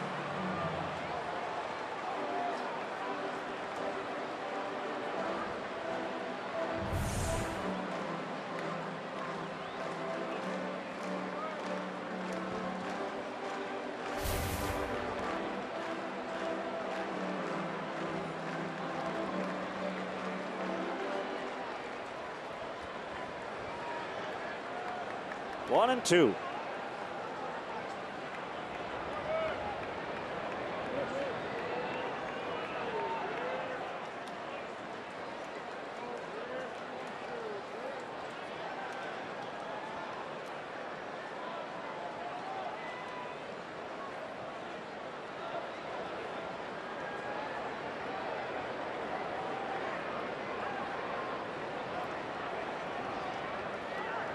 Contreras runs, and he's going to be saved. Echeverria missed him on the tag. That was a Baez-like maneuver by Contreras. Yeah, he tried a similar maneuver last night, was ruled out. This time, able to avoid the tag.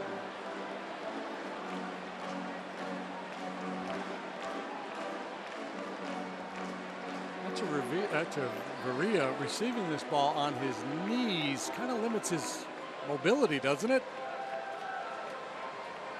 Well, he didn't argue a bit. He knew that Contreras had gotten past him. I think if he stays upright and is in more of a crouch position when receiving that throw, he's got a little more flexibility and maybe able to apply a tag there. But great work by Contreras.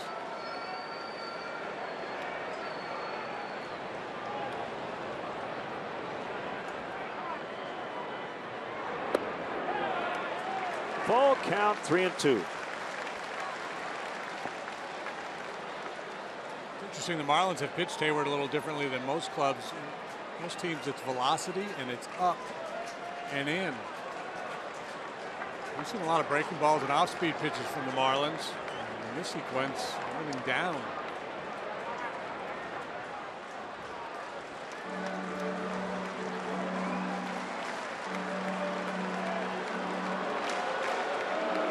I think Jason's better down than up. I think he's better away than in.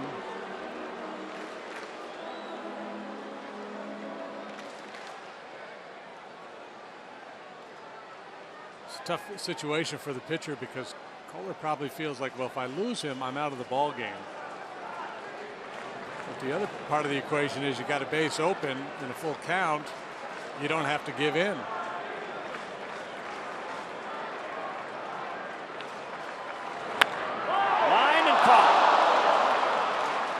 Dietrich with the stab to rob Hayward of a go-ahead hit. But the Cubs have tied it. Contreras makes it 1-1.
Leading off the Marlins.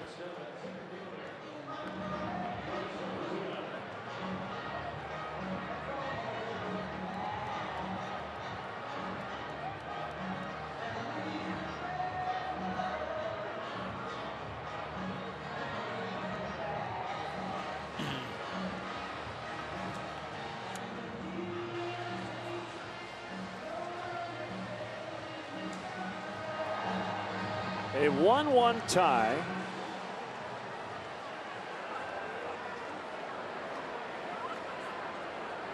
John Lackey in the 7th against Marcell Ozuna, and a strike call.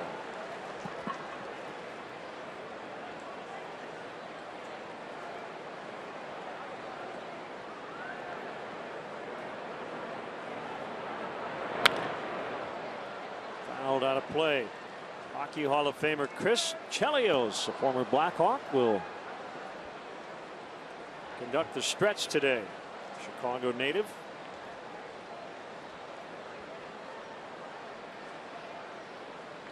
Well, bad luck for Jason Hayward. He had a rocket to end that last half inning. Yeah, it can be a cruel game sometimes. And consider that Dietrich's little blooper behind the mound was a base hit. And Hayward rocketed out. Thus is baseball. Missed the corner. It's 2-2 with Travis Wood cranking it up in the Cubs bullpen.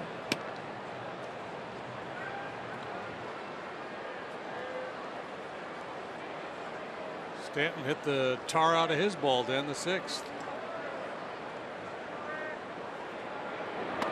Swing and a miss, strike 3. Hey, follow In-Game Live on CSNChicago.com, presented by State Farm.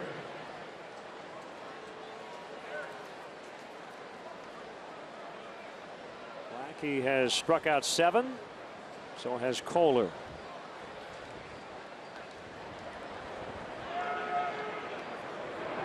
Dietrich has lined out to first. Nice leaping catch by Rizzo. And then a little weird pop-up on the infield that dropped in front of Ben Zobrist. Yeah, he should be ashamed of himself. He's a big, strong guy. Well, he would tell you, well, I should have had a hit on the first one and not on the second, so I'd be 1 for 2 anyway. Yeah. That seems fair.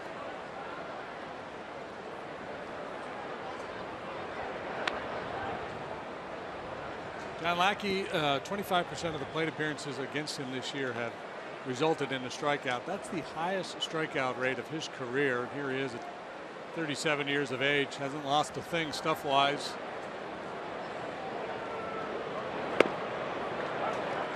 Has that fire burning too, the way he competes.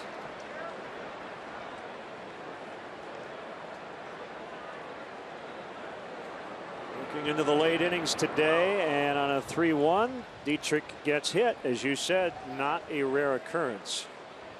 No, I believe that's number 20 for Dietrich. A breaking ball, and he just does not yield. Tough break for Lackey.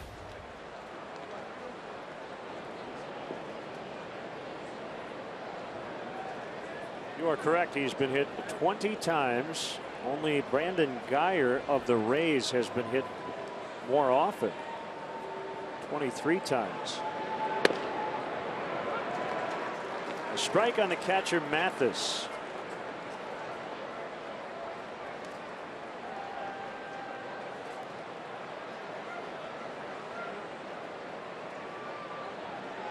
Wood getting ready down in the pen. Joe Madden probably contemplating a potential matchup with Ichiro should he come off the bench to hit here. Deep to left. Contreras back. It's gone. A line drive home run for Jeff Mathis, and it's 3-1 Marlins. Got out in a major hurry. Yeah, and that's the kind of ball that's going to get out of here today. Keep it below the wind. A line drive off the bat of Mathis, just his second home run this year. Doesn't play all that much. A little drop down two-seamer. Forward home run replay.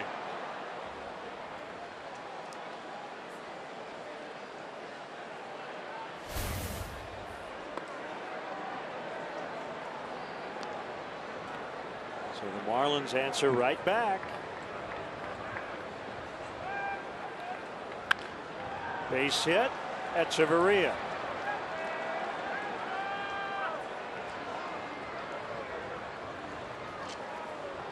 On Wednesday, August 10th. We're celebrating firefighters here. Firefighter Appreciation Night at the ballpark. Buy your tickets through the Special Group Nights page and receive a Cubs Firefighter baseball cap. To purchase tickets, visit Cubs.com/specialgroupnights. Nice hand for Ichiro. No hit for Kohler.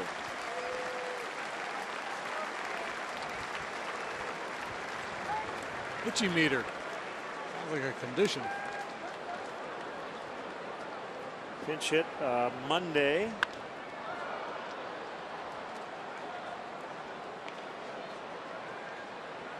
And lined into a 5-3 double play. Hit it hard to Bryant. His 121 career at-bats against John Lackey. Will pop up. Diving grab by Baez. Wow. Would have had an out either way as Echeverria couldn't move too far off first, but an excellent diving catch by Baez. See him break to his right initially, then realizing that there wasn't a whole lot of steam on that little pop-up. In he comes to make yet another spectacular play. So Ichiro stays at 29.98. And it's Gordon, swing and a miss. Greater coverage of baseball brought to you by T-Mobile. 7th all time on the singles list. Fouled off. 0-2. So no starts for Ichiro in this series. They're off tomorrow. They've got a 3-game set starting Friday night in Colorado. A lot of media members here. Many from Japan who will make that trip to Denver. Still 2 strikes on Gordon.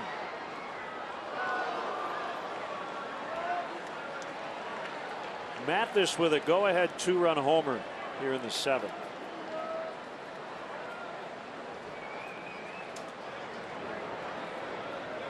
Runner goes, and he'll get there without a throw. Echeverria, his first stolen base.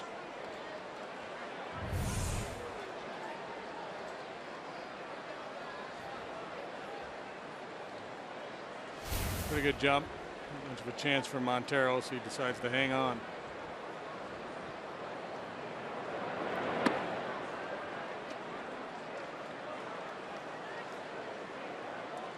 Mathis and Lackey would have been teammates back in the day, right?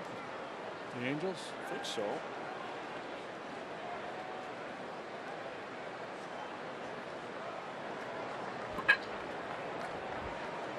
Sure.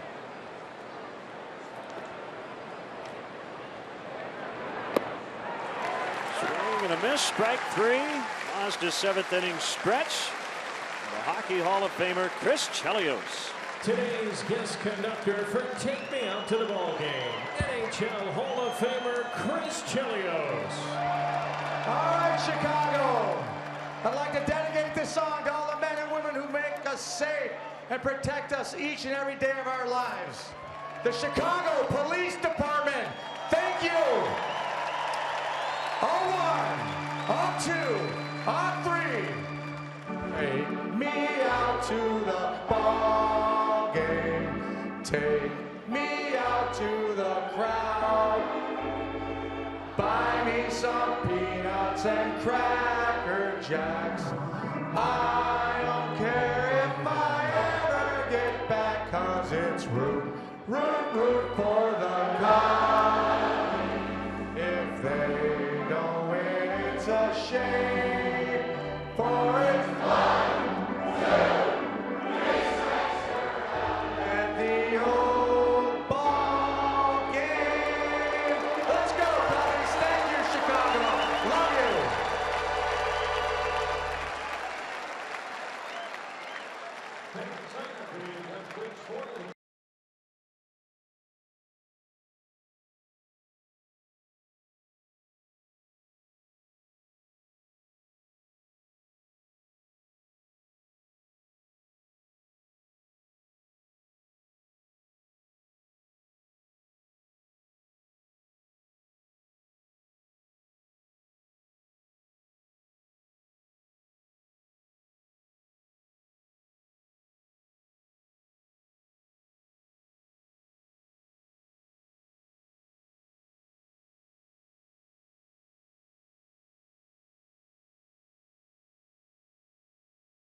16th. The Cubs are offering specially priced tickets to all Girl Scouts as well as their families and friends.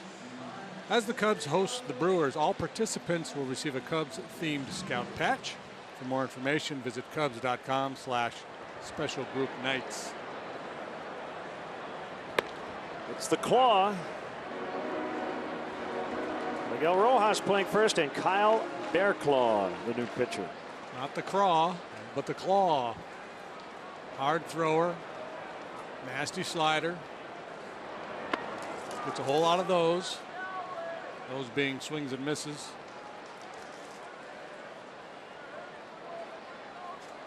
Nice job, Chris Chelios with the stretch.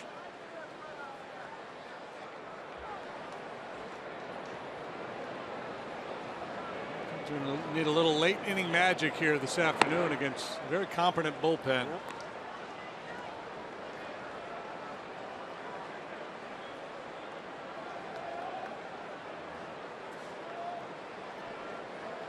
One and two on Montero. Here it comes. In the air to left. Yelich still back. He's got it. Got a little twisted around out there, but he made the grab. For a minute like that was going to be a leadoff double for Montero. Has the wind turned around a little bit? Oh, carried nicely. Yelich turned around a little bit before hauling it in.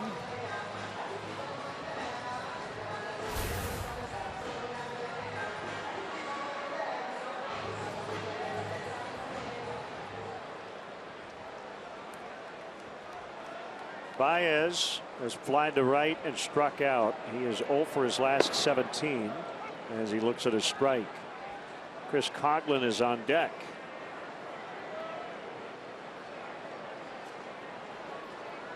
Newcomer Joe Smith.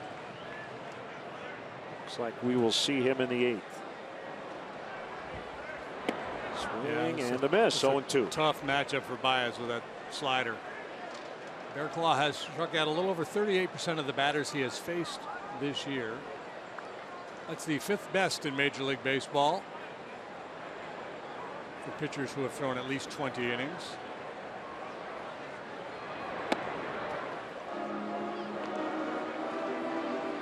Tops on that list, the young guy you mentioned earlier, Edwin Diaz, the young flamethrower for the Mariners.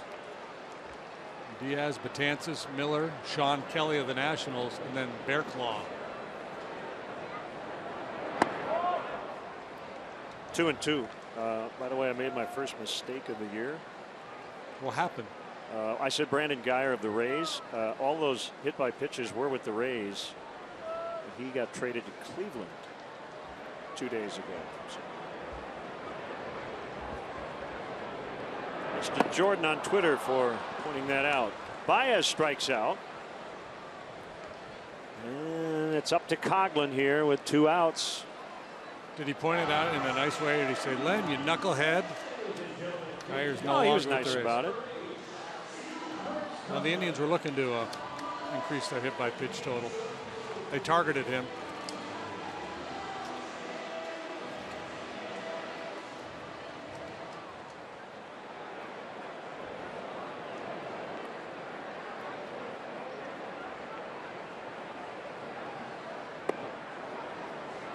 Swinging strike on Coghlan. It will be Joe Smith to make his Cubs debut in the 8th.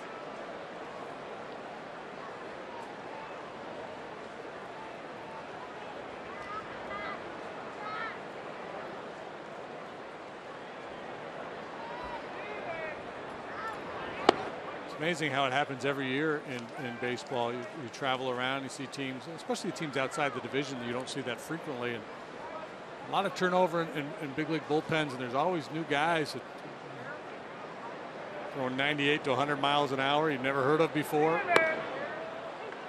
Bearclaw, product of the Cardinals organization, he battled control problems throughout his minor league career.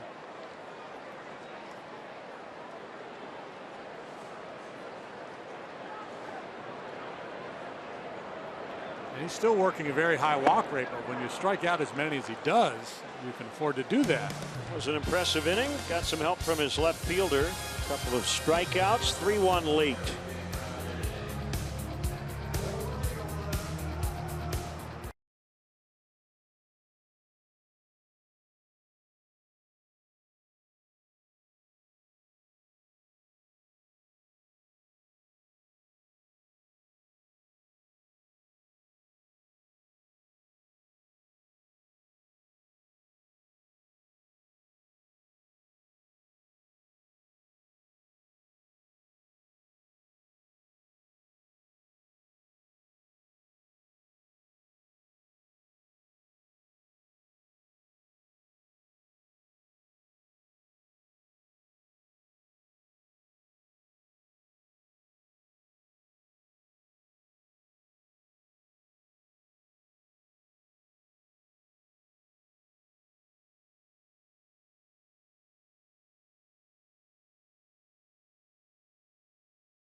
Welcome back here to Wrigley Field. Cubs trailing 3-1 as we move to the top of the 8th. This is your Coors Light game report. Joe Smith making his Cubs debut, a veteran side-arming righty. Excited to be back in the Midwest. Grew up in the Cincinnati area, a Cubs fan, and catching up with him this morning, I found out he's also a pretty darn good basketball player. Get this.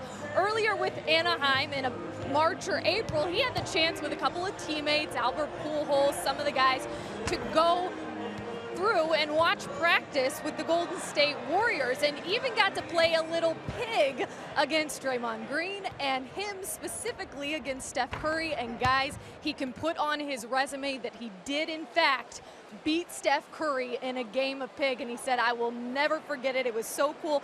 And that was right before they were going for win number 73, and he said he couldn't get over how relaxed and fun they were, how much fun they were having. And he said, sounds a lot like what this clubhouse is going to be like that I'm coming into.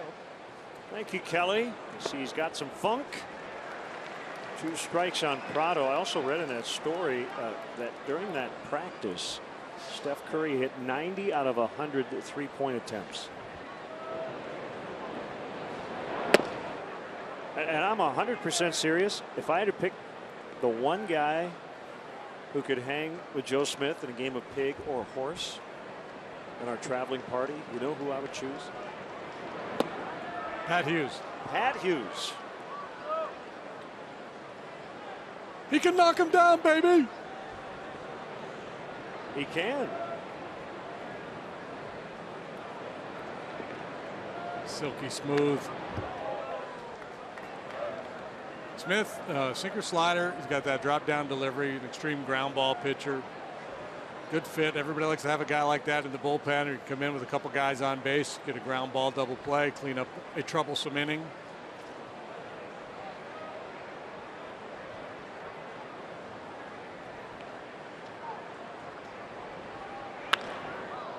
Fly ball to left. And Contreras on the warning track makes the catch. It's been a tough day out there. The wind and the sun.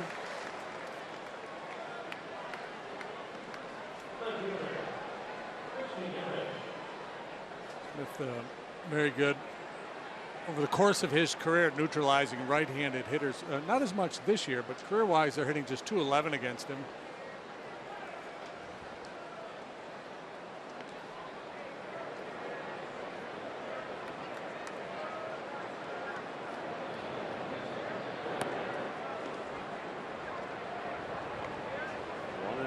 Yelich.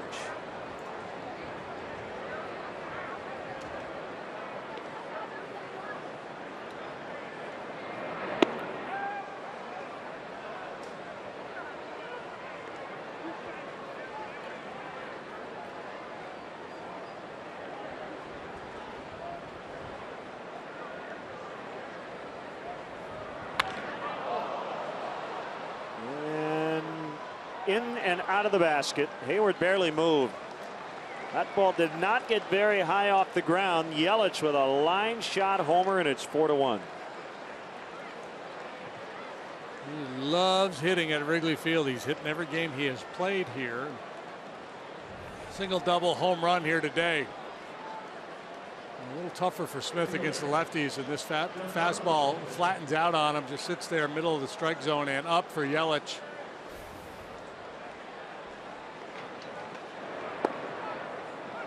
Breaking ball strike to Stanton. Carl Edwards Jr.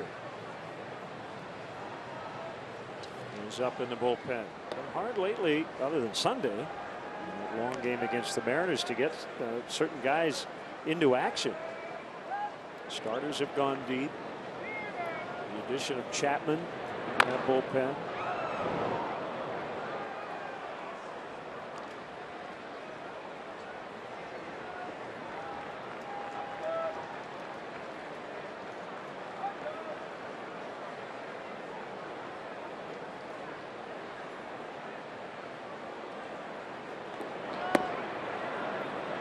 The 2 home runs have both been hit very low, as you said. That's how you hit them on a day like this. Keep the wind out of play. This guy's certainly capable of doing that too. With those towering, majestic home runs, but I think those line drives the other way that just carry forever. Lackey was good today. 7 innings, 7 hits, 3 runs. They were all earned. Did not walk a man. Struck out 8.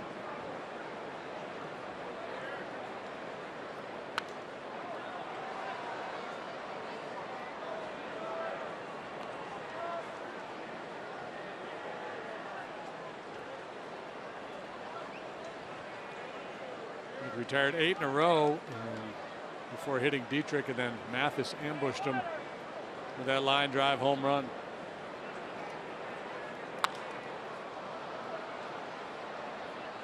They were jogging in. 2 outs. The Cubs are introducing a game-changing new premier experience at Wrigley Field with seats featuring prime views and access to an exclusive club. The experience will allow fans to enjoy Cubs baseball in a whole new way. Visit CubsPremier.com to join the Premier Client Priority List.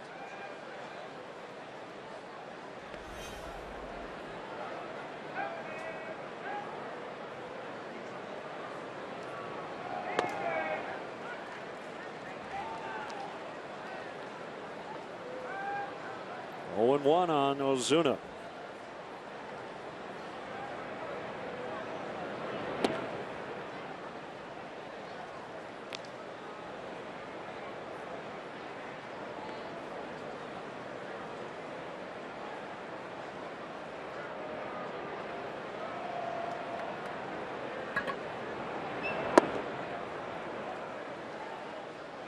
Now 2-1.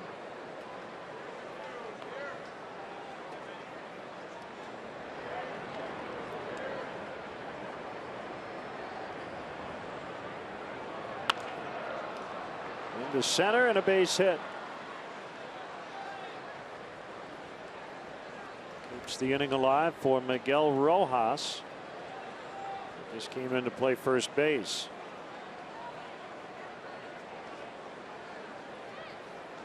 Joseph Michael Smith, 32 years old, born in Cincinnati, went to Wright State. Been a Met, an Indian, an Angel, and now a Cub. 10th year in the majors. He has never made a start. This is his 624th career appearance.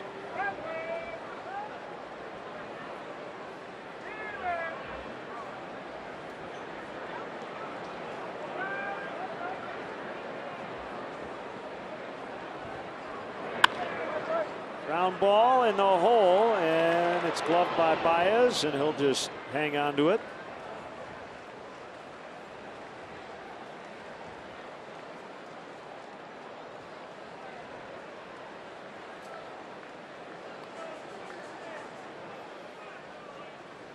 That will be it for Smith. Carl Edwards Jr.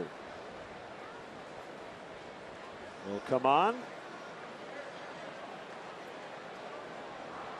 4-1 Miami in the 8th. We'll be right back.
The Cubs suggest taking public transportation. They do offer a free bike check.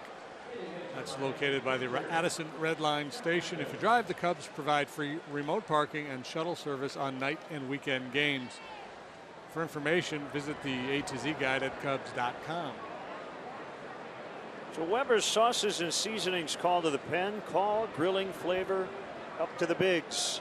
Carl Edwards Jr. against Jeff Mathis, who hit the go-ahead home run off John Lackey in the 7th.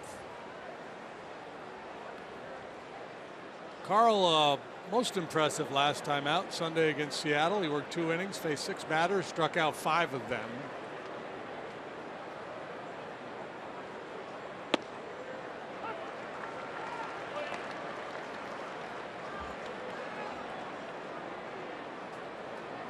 (16 appearances, 16 2/3 innings pitched. He's allowed only 6 hits, 1 long one, 22 strikeouts.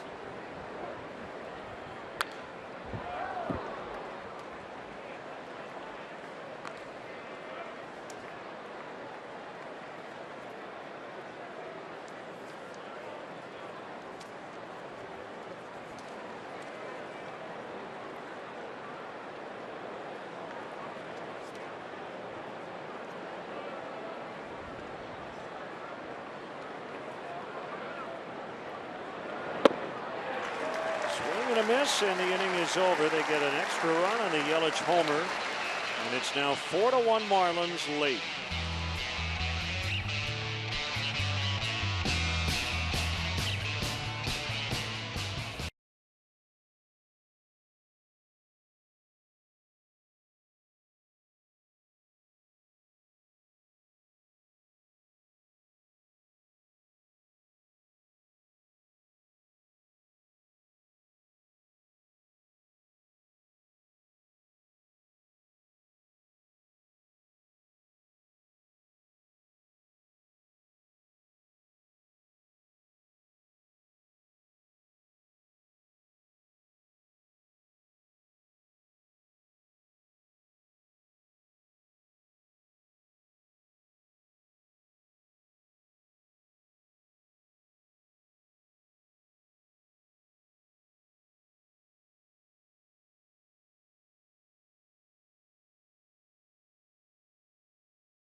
Hander Fernando Rodney keeps on clicking along. He's just shy of 40 years of age, 17 saves and 18 tries. Now serving as a setup guy for the Marlins for AJ Ramos.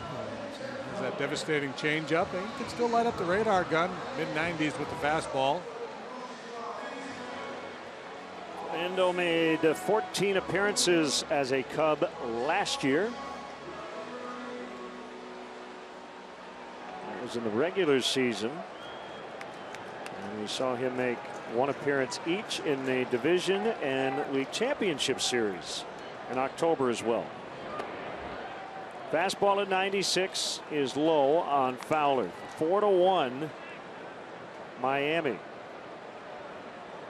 So Rodney brought over in now what, 1 of 3 trades Marlins and Padres have made the last month plus. Yeah, it was Right after we left town, or was he there? I can't remember if he was late in that series. June. It was after we saw the Marlins. I think right after that. Because we were speculating that they were going to make a trade for a starter, but instead they went out and got Rodney.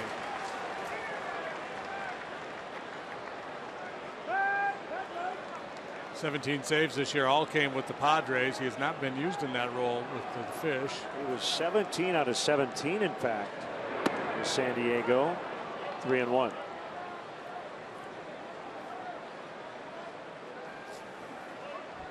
Made the All-Star team. So the 8th inning guy and their closer, both All-Stars this year. Ground ball into right. That's a start.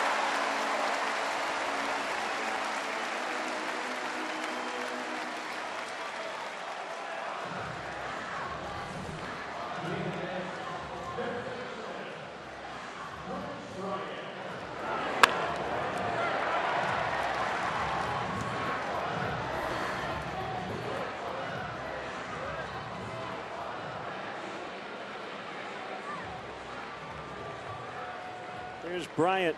He walked in the first, struck out in the third, and then again in the sixth.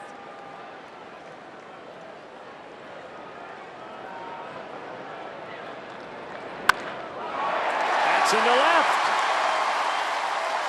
Fowler on his way to third. Throw will go to second. They're at the corners. Fowler and Prado had a little collision at third, but looks like everybody's all right. Tying run will come to the plate. They certainly don't want to take any chances down 3 at this stage of the ball game. Chris probably could have gotten to second base. That ball fairly deep, and Yelich doesn't throw well at all. But more important note, first and third, nobody out. Dexter long-legged it into third base.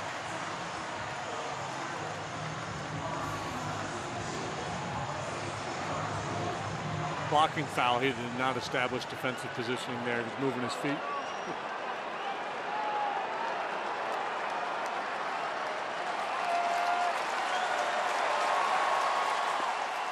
Ball one on Rizzo. Time. Hefty home run note. Rizzo and Stanton both in this game today. Tied for the National League lead in home runs since 2013.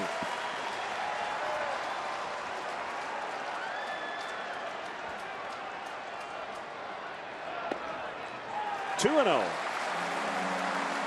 Marlins bullpen currently quiet. That could change. I'm surprised it hasn't.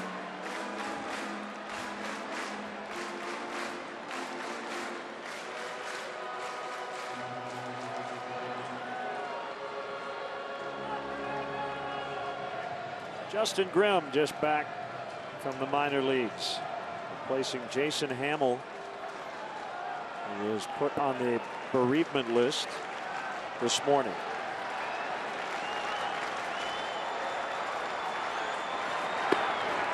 Two and one.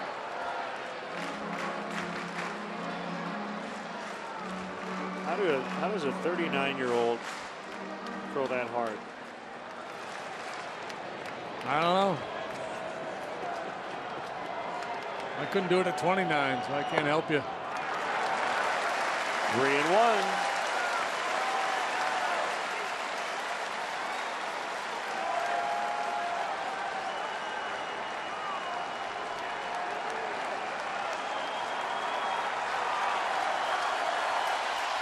Crowd really getting into it for the first time in a while.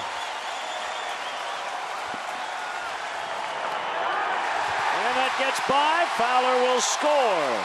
So Rizzo walks 4-2. Pressure busts the pipe. Anxious moments for the veteran Rodney. Overthrows that one to Rizzo.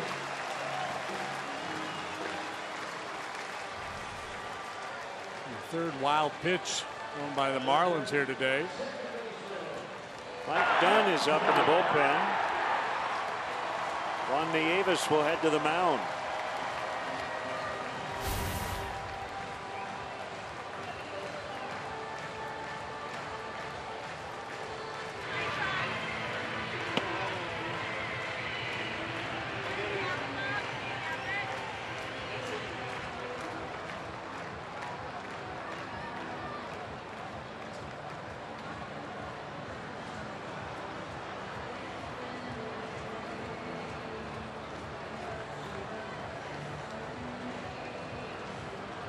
done getting ready for Hayward, I guess.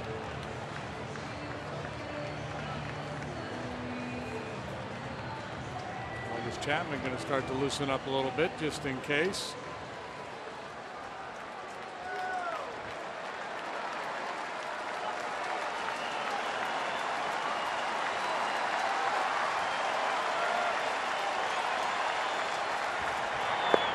Swing and a miss on the changeup.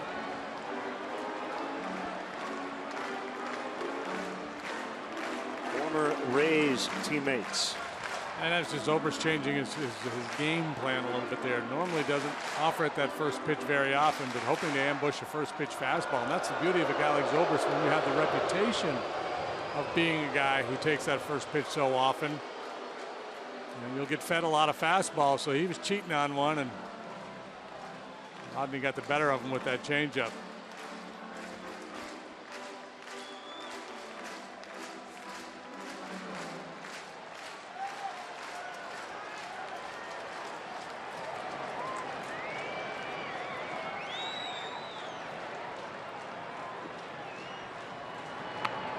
Bunted toward first, and it'll roll foul.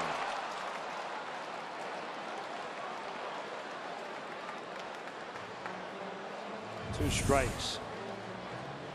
Change up, and if this ball can just cling to the grass, he's got himself a successful sacrifice. He's got to do some work with 2 strikes. Ben is nothing for 12 in his career against Fernando Rodney.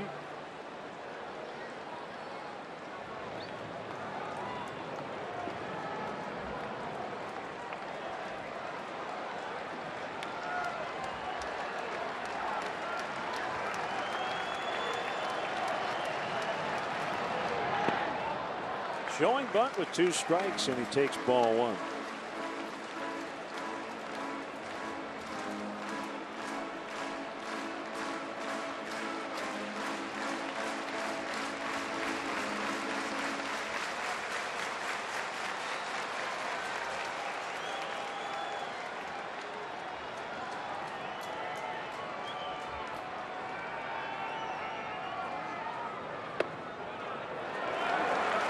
Just trusting his ability to determine whether that's going to be a strike or not. Well, if you get perilous point of thing with 2 strikes, but he's 2 for 2 in that regard. Yeah, 97, a very difficult pitch to bunt there. Keeping the bunt on here is mostly a function of just making sure you stay out of double play.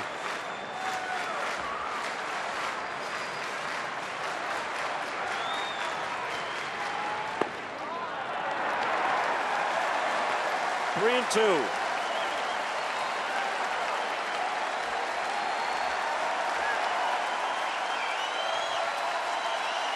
Fans on their feet. Cubs down a couple. They've scored once in this inning. They've got 2 on with no outs. The payoff pitch. Runner to first. Rojas to Gordon covering. That'll go 3-4.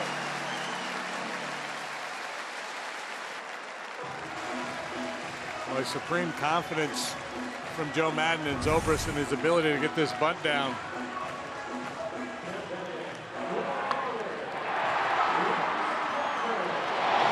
When is a great at bat not an at bat? When it's a sacrifice bunt.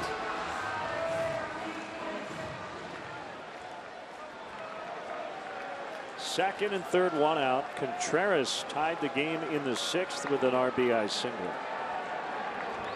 And the first pitch curveball right back through the middle of the diamond off of Tom Kohler, whose win hangs in the balance.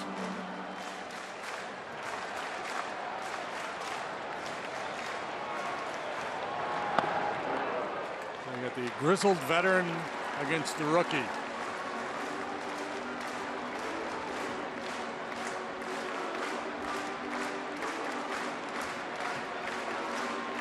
The gray against the green.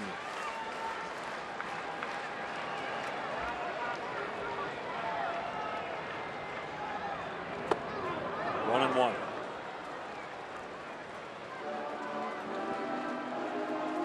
sells that changeup with a great arm action. Very few guys can get away with throwing a changeup where he just did, but he can.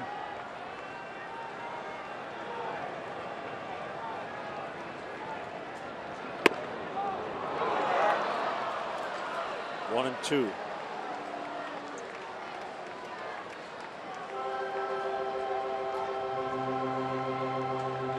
Rarely shows anything but fastball changeup.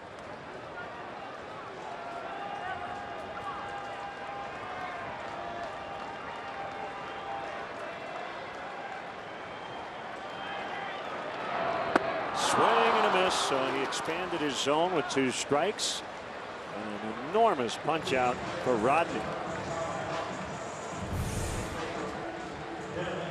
Boy, that's a quality pitch to be able to go all the way across to the other side of the plate with that changeup.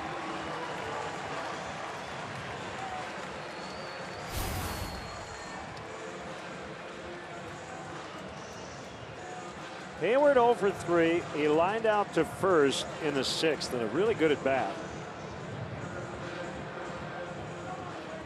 Came up with the big leadoff double, scored the game-ending run Sunday night against Seattle. 2 men in scoring position, 2 down, 8th inning. The pitch. It's a strike.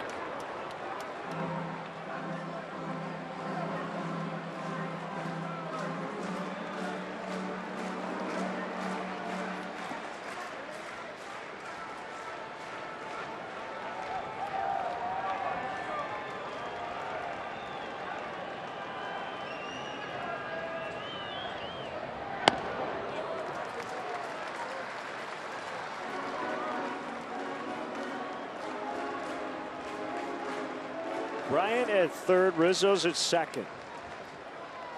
2 hits, a walk, a wild pitch, a sac bunt. The Cubs have rallied late.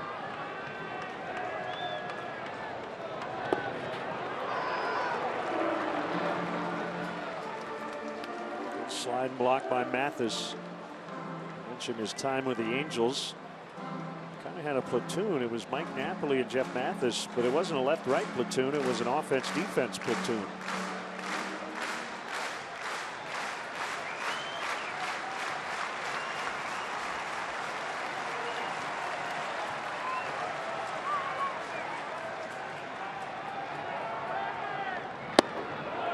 Three and one, Montero on deck.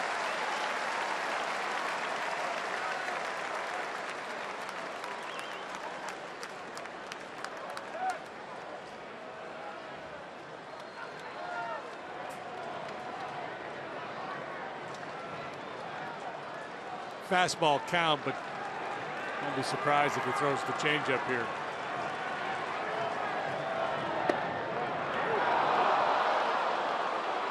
Three and two. I don't know if there is such a thing as a fastball count in this game anymore, and there's certainly not with a guy like Rodney out there.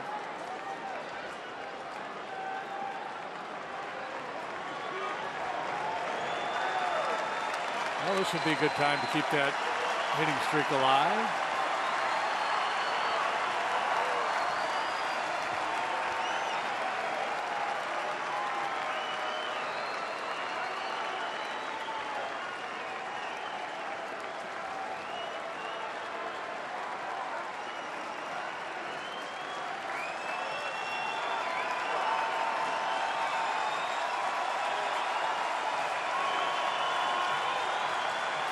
Three and two with a base open.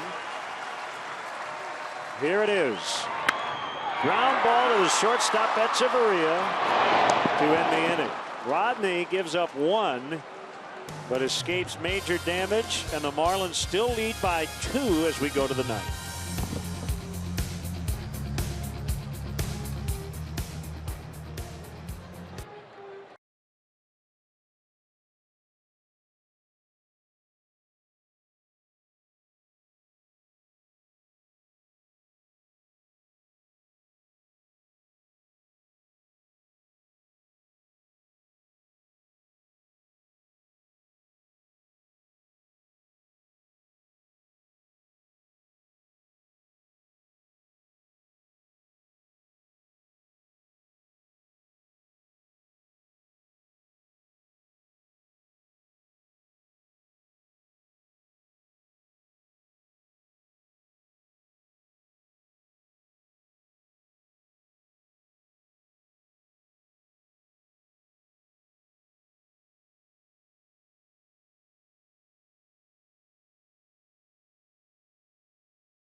MLB.com at-bat app. Stay up to the moment at any moment with Game Day and live game video highlights, StatCast, news, and more.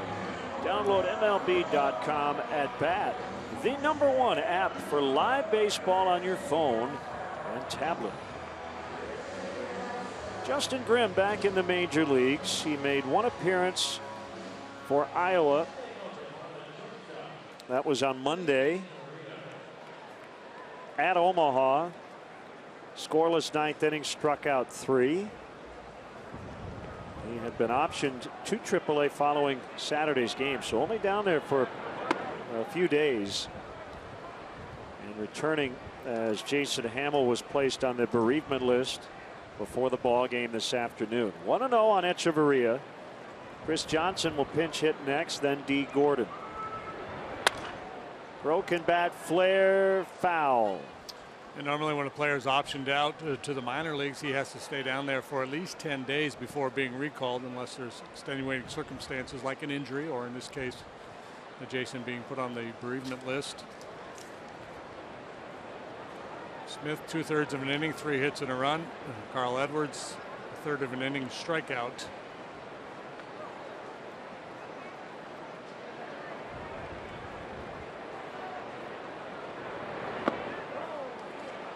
Echeverria went 1-2.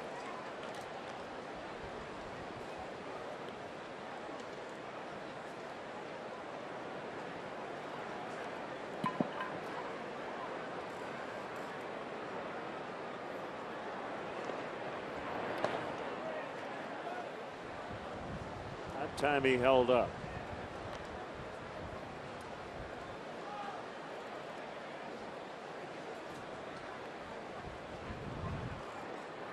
Former Cub Edwin Jackson pitching for the Padres today. He's got a 4-0 lead over the Brewers as Pod's bat in the bottom of the 4th. Junior Guerra, who had been pitching really well, struggling today.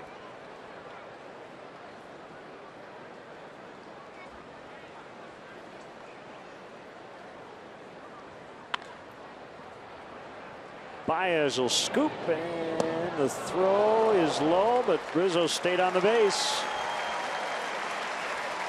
And low and wide to the right.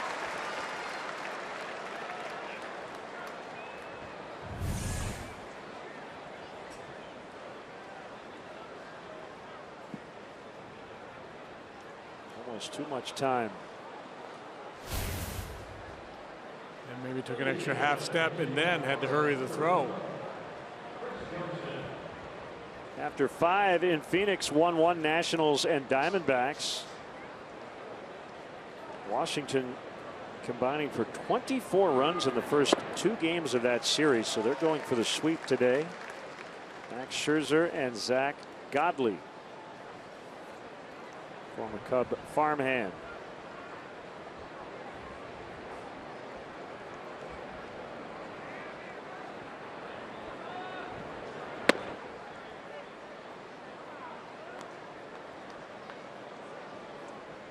J. Ramos, a Marlins closer. Diamondbacks, a very curious season they are having. 17-37 at home this year. Just a game below 500 on the road.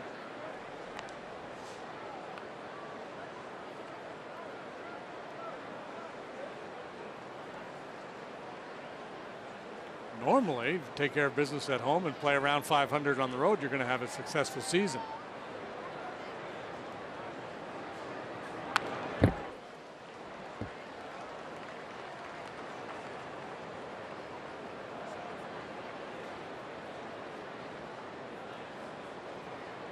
Those Chip Hale reports died down?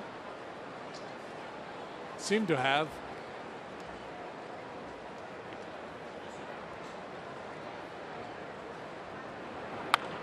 Still 2-2 on the pinch hitter, Johnson. The Chip Hale about to be fired reports. Yeah. Well, I think, trade deadline comes along. That gets everybody's attention.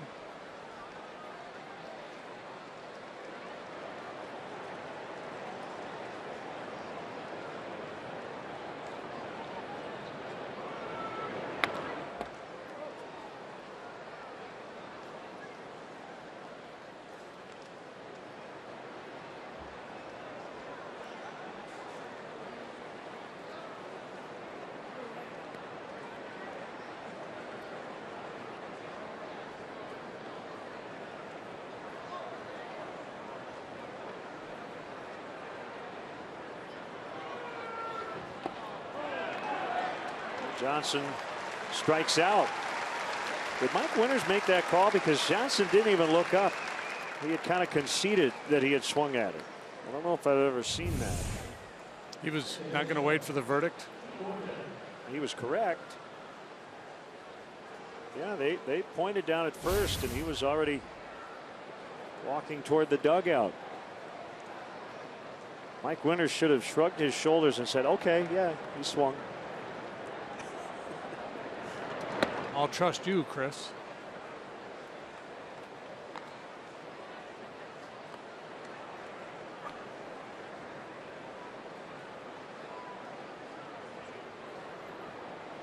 Four to Miami here in the ninth.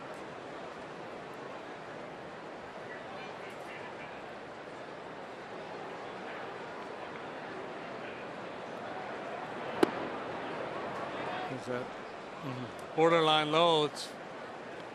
It's been a ball all day. So we have to tip our cap to Marty Foster for being consistent. The pitcher, you're not exactly thrilled with it.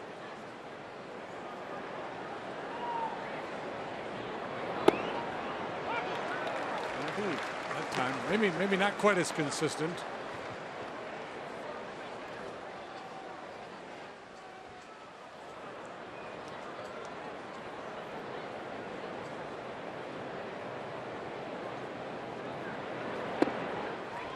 Two and two.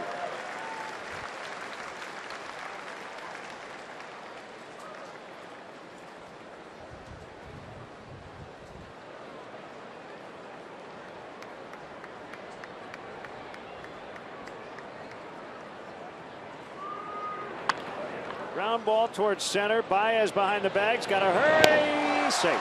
Did everything he could. Third hit of the day for Gordon. They've all been infield hits. One was a bunt single. Yeah, this is his game. Slap it on the ground, run like crazy. He won the batting title in the National League last year, hit .333.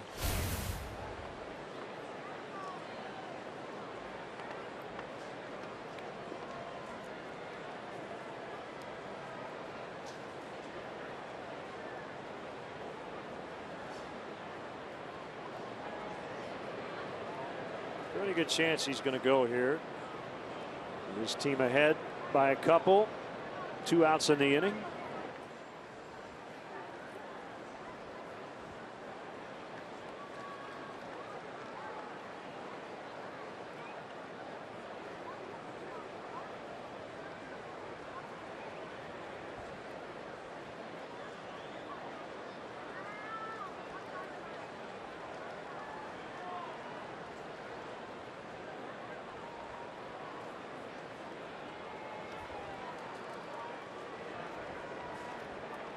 Grimm throws that curveball in the dirt a lot. Some teams are hesitant to run, hoping they can take a base on a ball that kicks away from the catcher. But with Gordon being the base runner, seems like just a matter of time before he breaks.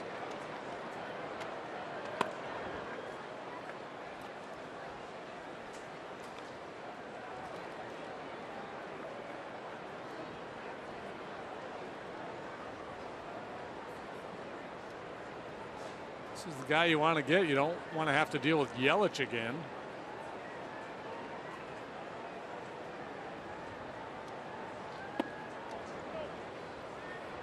Two and 0.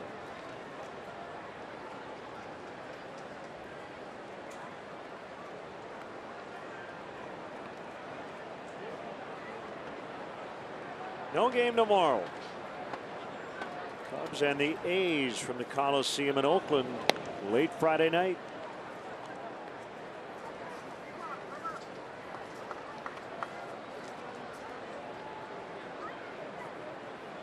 We'll have it for you on CSN Plus. John Lester, Dylan Overton, couple of lefties.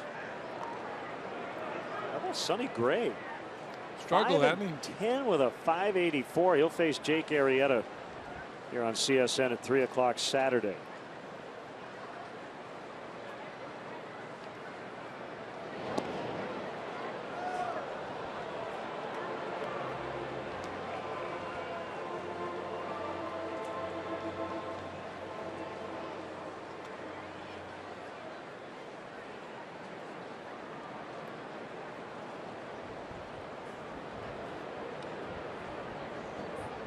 Gordon runs. The pitch is ball 3, and the throw gets into center, but Zobrist backing up.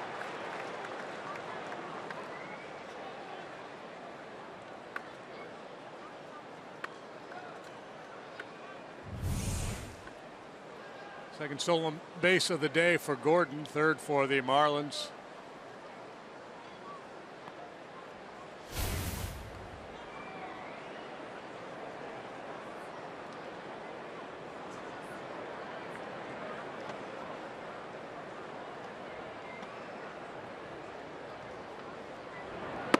Ball 4. So he will have to deal with Yelich, who homered his last time up. Double single ground out homer today. Yeah, and that's the thing. When you got a guy like Gordon on base, obviously you want to do your due diligence, give your catcher a chance to throw him out. So you're throwing over, you're trying to vary your times. But if it upsets your rhythm and your ability to make quality pitches, you probably wish you could have a fresh start and just say, you know what, let him go. I'm just going to pitch. So he loses Prado, and now he has to deal with Yelich, who's having a big day.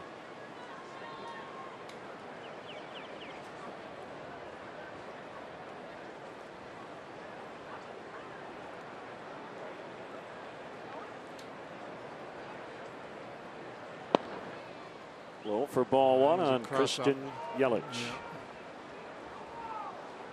Yeah. Montero was anticipating a breaking ball there.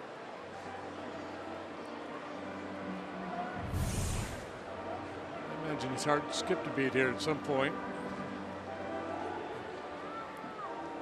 And he may have lost a strike because of it.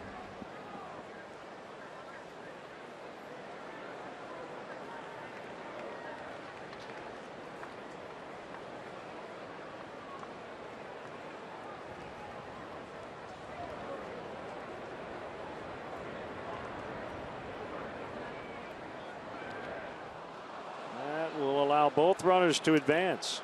That wild pitch you were talking about.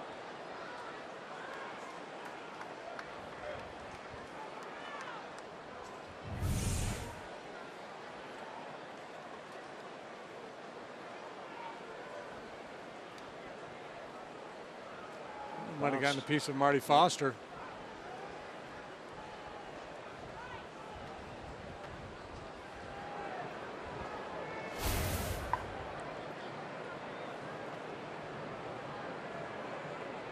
Have never had a cycle.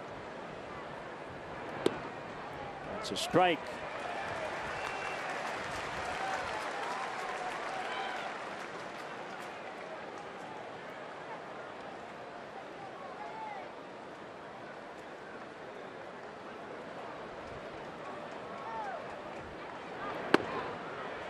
Two and two.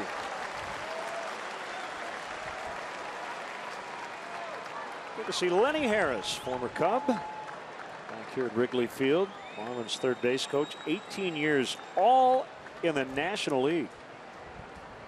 Played for a bunch of teams, but nobody in the American League. And he got to double dip in 2003, playing for the Cubs and the Marlins in terms of playoff shares. So you got a chunk from both clubs. Didn't Benji Molina have that once too?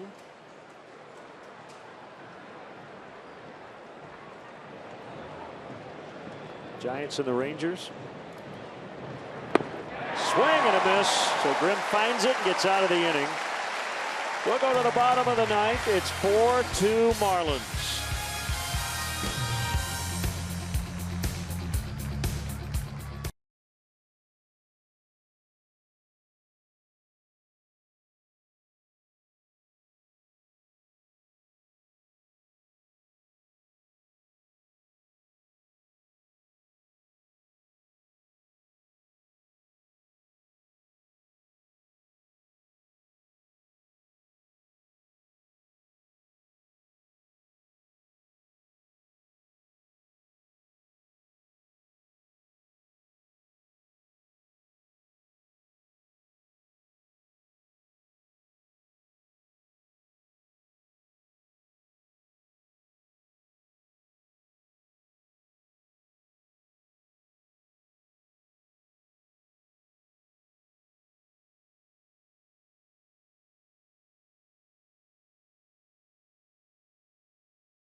the Cubs trail the Marlins 4-2. Big chance in the 8th. They could only get one against Fernando Rodney, and now they'll face A.J. Ramos, the closer. He saved 32 last year, an all-star this year, and if he can save this one, he'll tie that mark from 2015. Yeah, he's allowed just the one home run there. You can see at the bottom of that graphic. Gives up a fair number of base runners, 23 walks plus 30 hits. Pitches like a starting pitcher. Fastball, slider, changeup, occasionally a curveball. Most high leverage relievers, most relievers period, 2 pitches. 4-pitch mix for Ramos.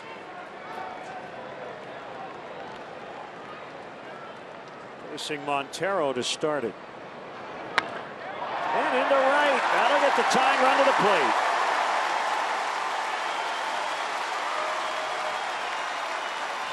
It's a double. Wasting no time. First pitch he sees, he buggy whips into right. Shouldn't have to pinch run for him. Already in scoring position and does not represent the tying run. Up the head on that low ball.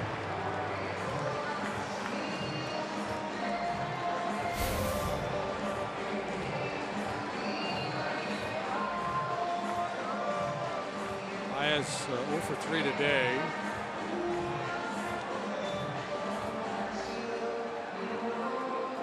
Just 5 out of 29 on the homestand. He's done great work defensively. Not so much with the bat here lately. Great opportunity for him.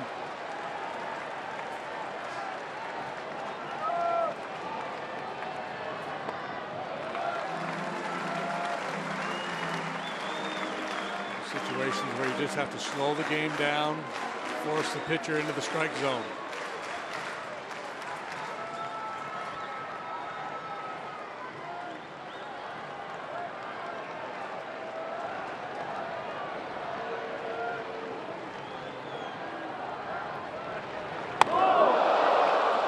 The breaking ball, it didn't break much. 2-0.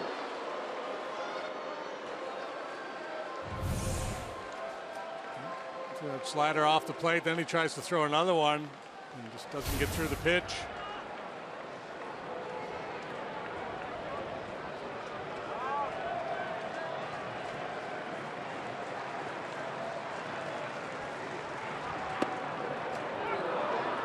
On the outside corner, 2-1.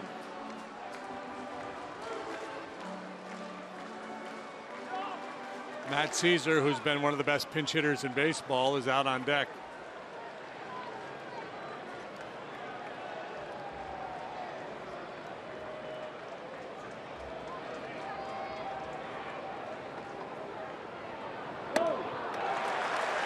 Missed way high. 3-1.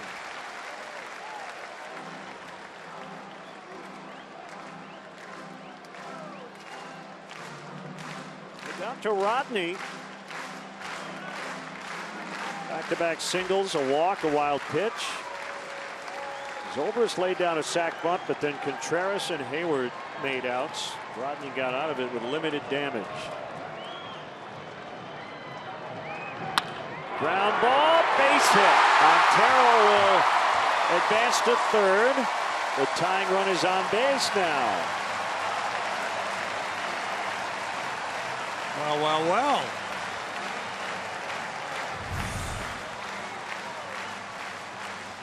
Goes away from the breaking ball, elevates the fastball, and Baez able to get on top of it and pull it through the hole.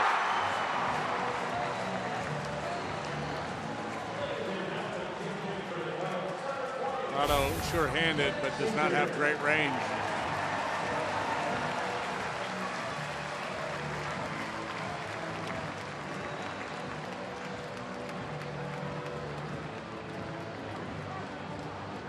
Matt Caesar adding .343 as a pinch hitter. That's the best mark in Major League Baseball for anybody who's had 25 plate appearances or more in the pinch. Marlins will play for 2. They're not worried about Montero. Ball 1.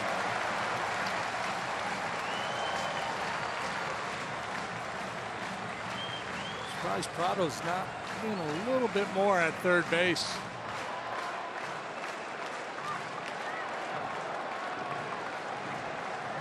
Caesar's a very good bunter.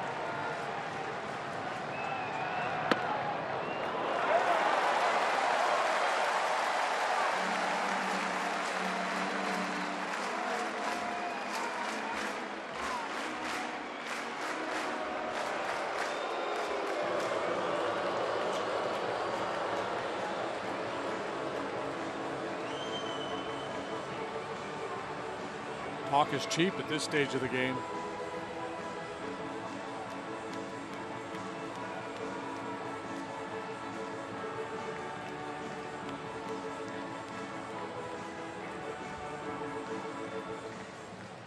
Double single to start the inning.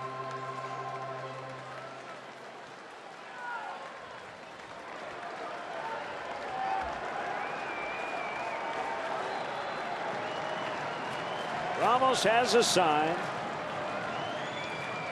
And his 2-0 pitch. Missed again. Fowler on deck. 3-0. Well, this is almost a carbon copy of the Rodney inning, at least the way it started. I was hoping to change the script a little bit in terms of how it ended.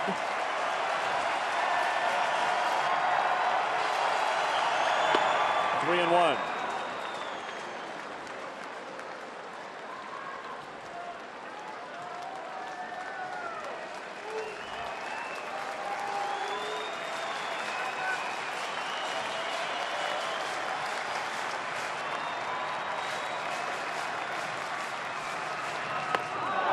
Inside, he walked him. Bases loaded. Nobody out. Nobody up in the bullpen.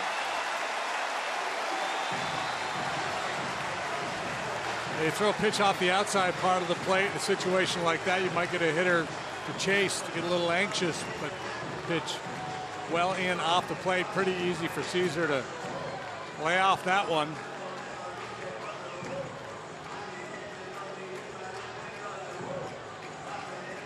Juan Nieves, the pitching coach.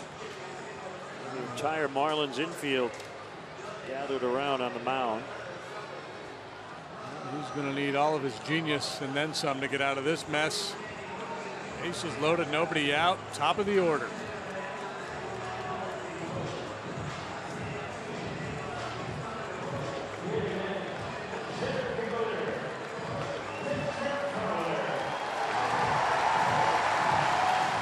Solid single to right last time for Dexter, making him 1 out of 4 today. Well, the Marlins will play for 2 up the middle.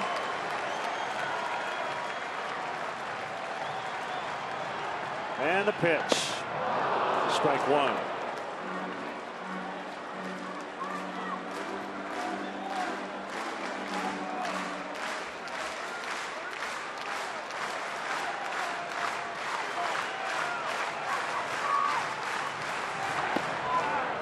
One and one. Ramos wanted it. In the event the Cubs get 2 and we go to the 10th, it'll be Aroldis Chapman, who's playing catch in the bullpen.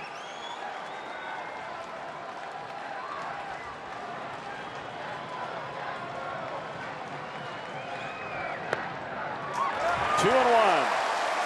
Cubs were down 6-0 early on Sunday night, down 3 in the 9th. Tied it up, beat the Mariners in 12. Trailing 4-1 today in the 8th, 4-2 here in the 9th.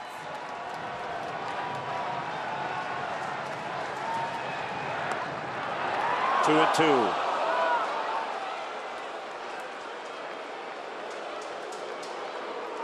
Javi Baez is getting a huge secondary lead out at second base. Marty Foster more generous up than down today. Very much a borderline pitch.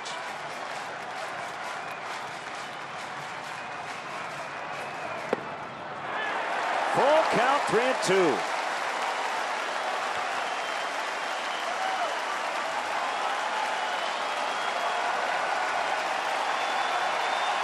They've got Ramos up against the ropes here. Fans on their feet. And the pitch in the air, pretty well hit. Stanton, however, now the wind bringing it back toward the infield. He's got it, little bobble. Throw to second, cut off for 3. Second and third. Tying run at third, winning run at second.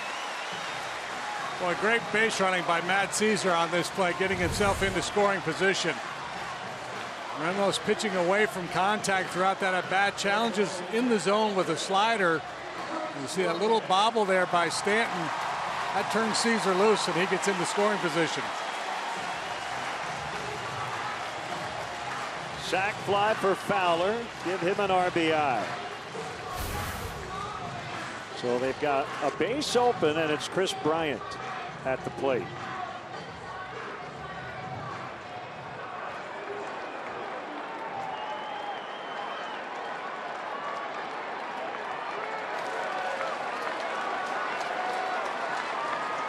You've got Baez at third, Caesar at second. Good speed out there on the base paths. The pitch. Bryant couldn't hold.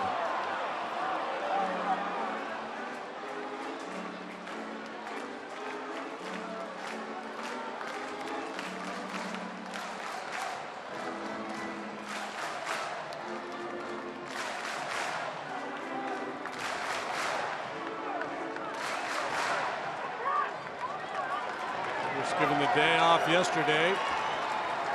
Walked and singled so far this afternoon. 0-2.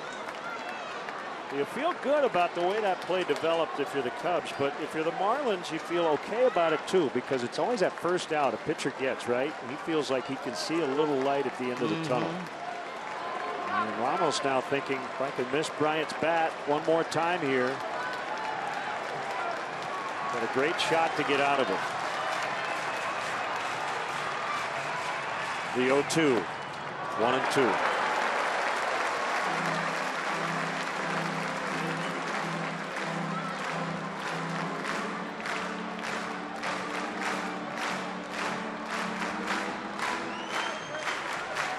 Marlins hanging on for dear life as they try to avoid a sweep.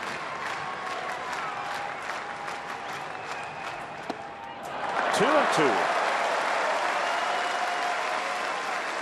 It's interesting they're keeping the middle infielders back, conceding the tying run. That's the winning run at second base.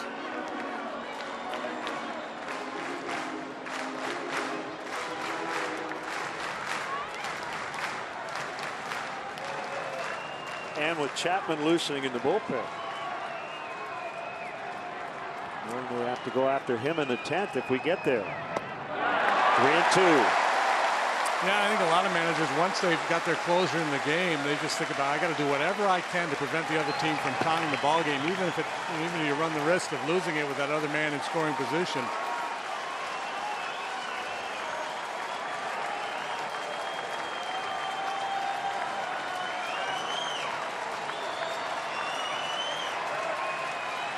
Two swinging strikes and then 3 consecutive balls. He has not thrown Chris a fastball yet.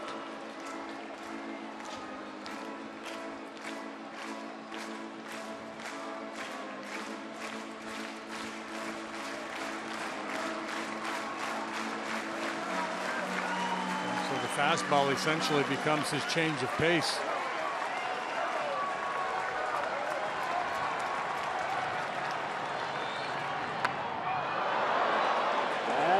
The seats. Good spoiler there by Bryant. Is that ball 4? Guessing it was. Probably, yeah.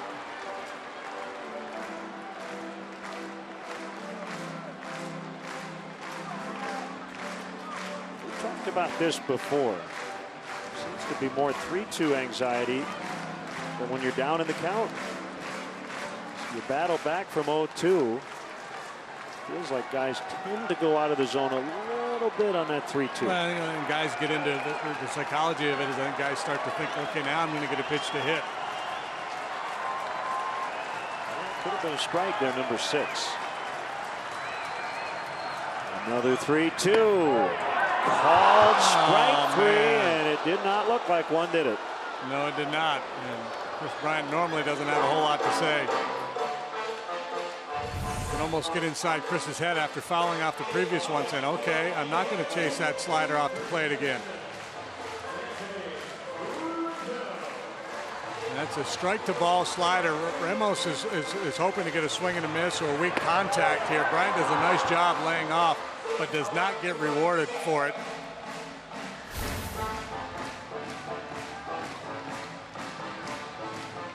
So they've got a base open with 2 outs. Rizzo, the hitter, Zobrist after him.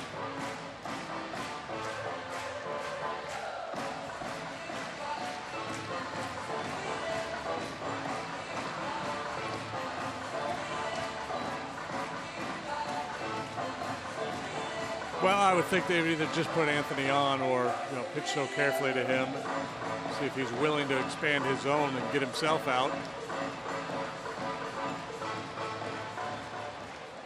Going to put him on.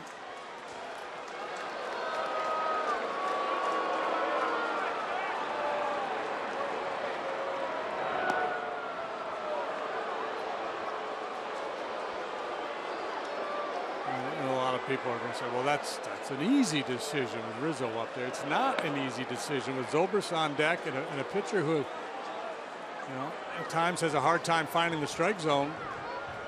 Right. A very patient hitter on deck in Ben Zobrist. Right, so the Marlins are calculating that Ramos will not walk Zobrist.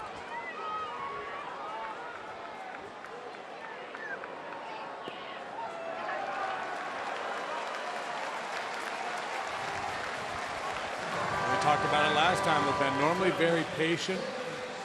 Rarely offers that first pitch he did last time. Rodney threw him the changeup. Funny, isn't it? We were talking off the air before the game, and you said, I think rightly so, pretty much going to see Ramos today because he hadn't pitched in the first 2 games of the series. He's probably feeling like he worked all 3 at the moment. He is at 28 very stressful pitches here in the 9th today.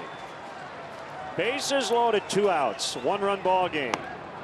Outside, ball 1. Kind of hitter you hate to face in this situation because of his patience, and he has delivered with the bases loaded and then some.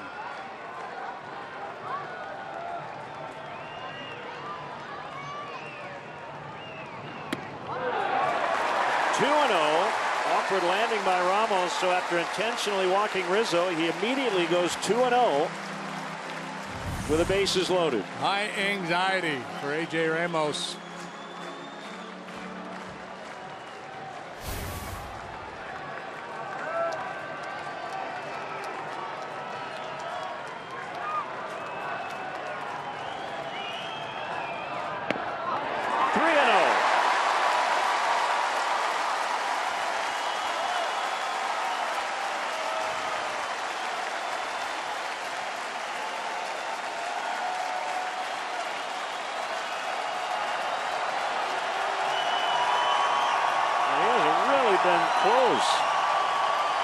He stayed away from contact this whole inning.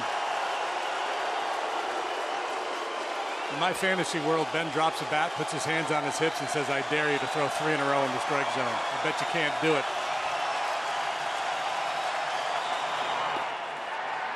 How about that?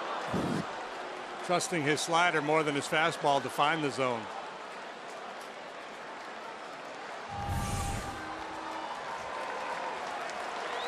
3-0 slide ball with the bases loaded and the tying run on third base. The 3-1. Ball 4, we're tied.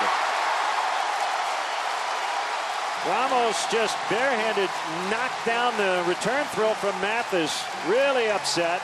4-4. Contreras now with a chance to win it.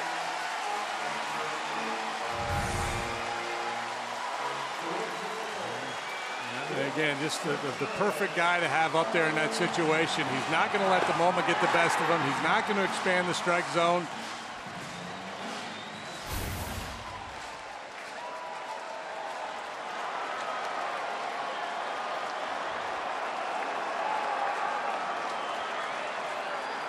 RBI, bases loaded walk, and it's Contreras taking a strike.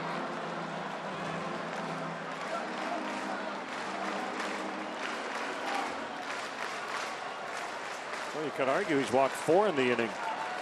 Do you think the Bryant pitch was ball 4? Pitch tracks thought so. That gets away! Cubs win! They win it!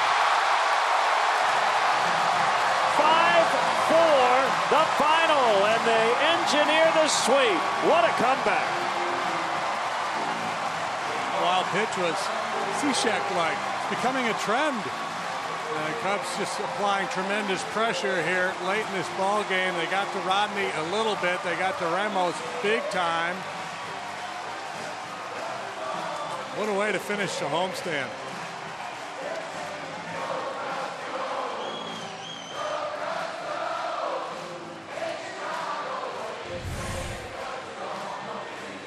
He was clearly feeling the stress and overcooks that one way out there. No chance for Mathis.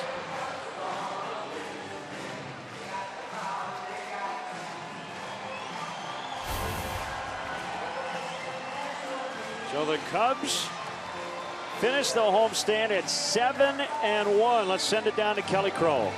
Well, Mickey, we were just talking about the crazy game a few nights ago and how that could be the turning point for this season, but this one has to rank up there as well. You got that final inning started.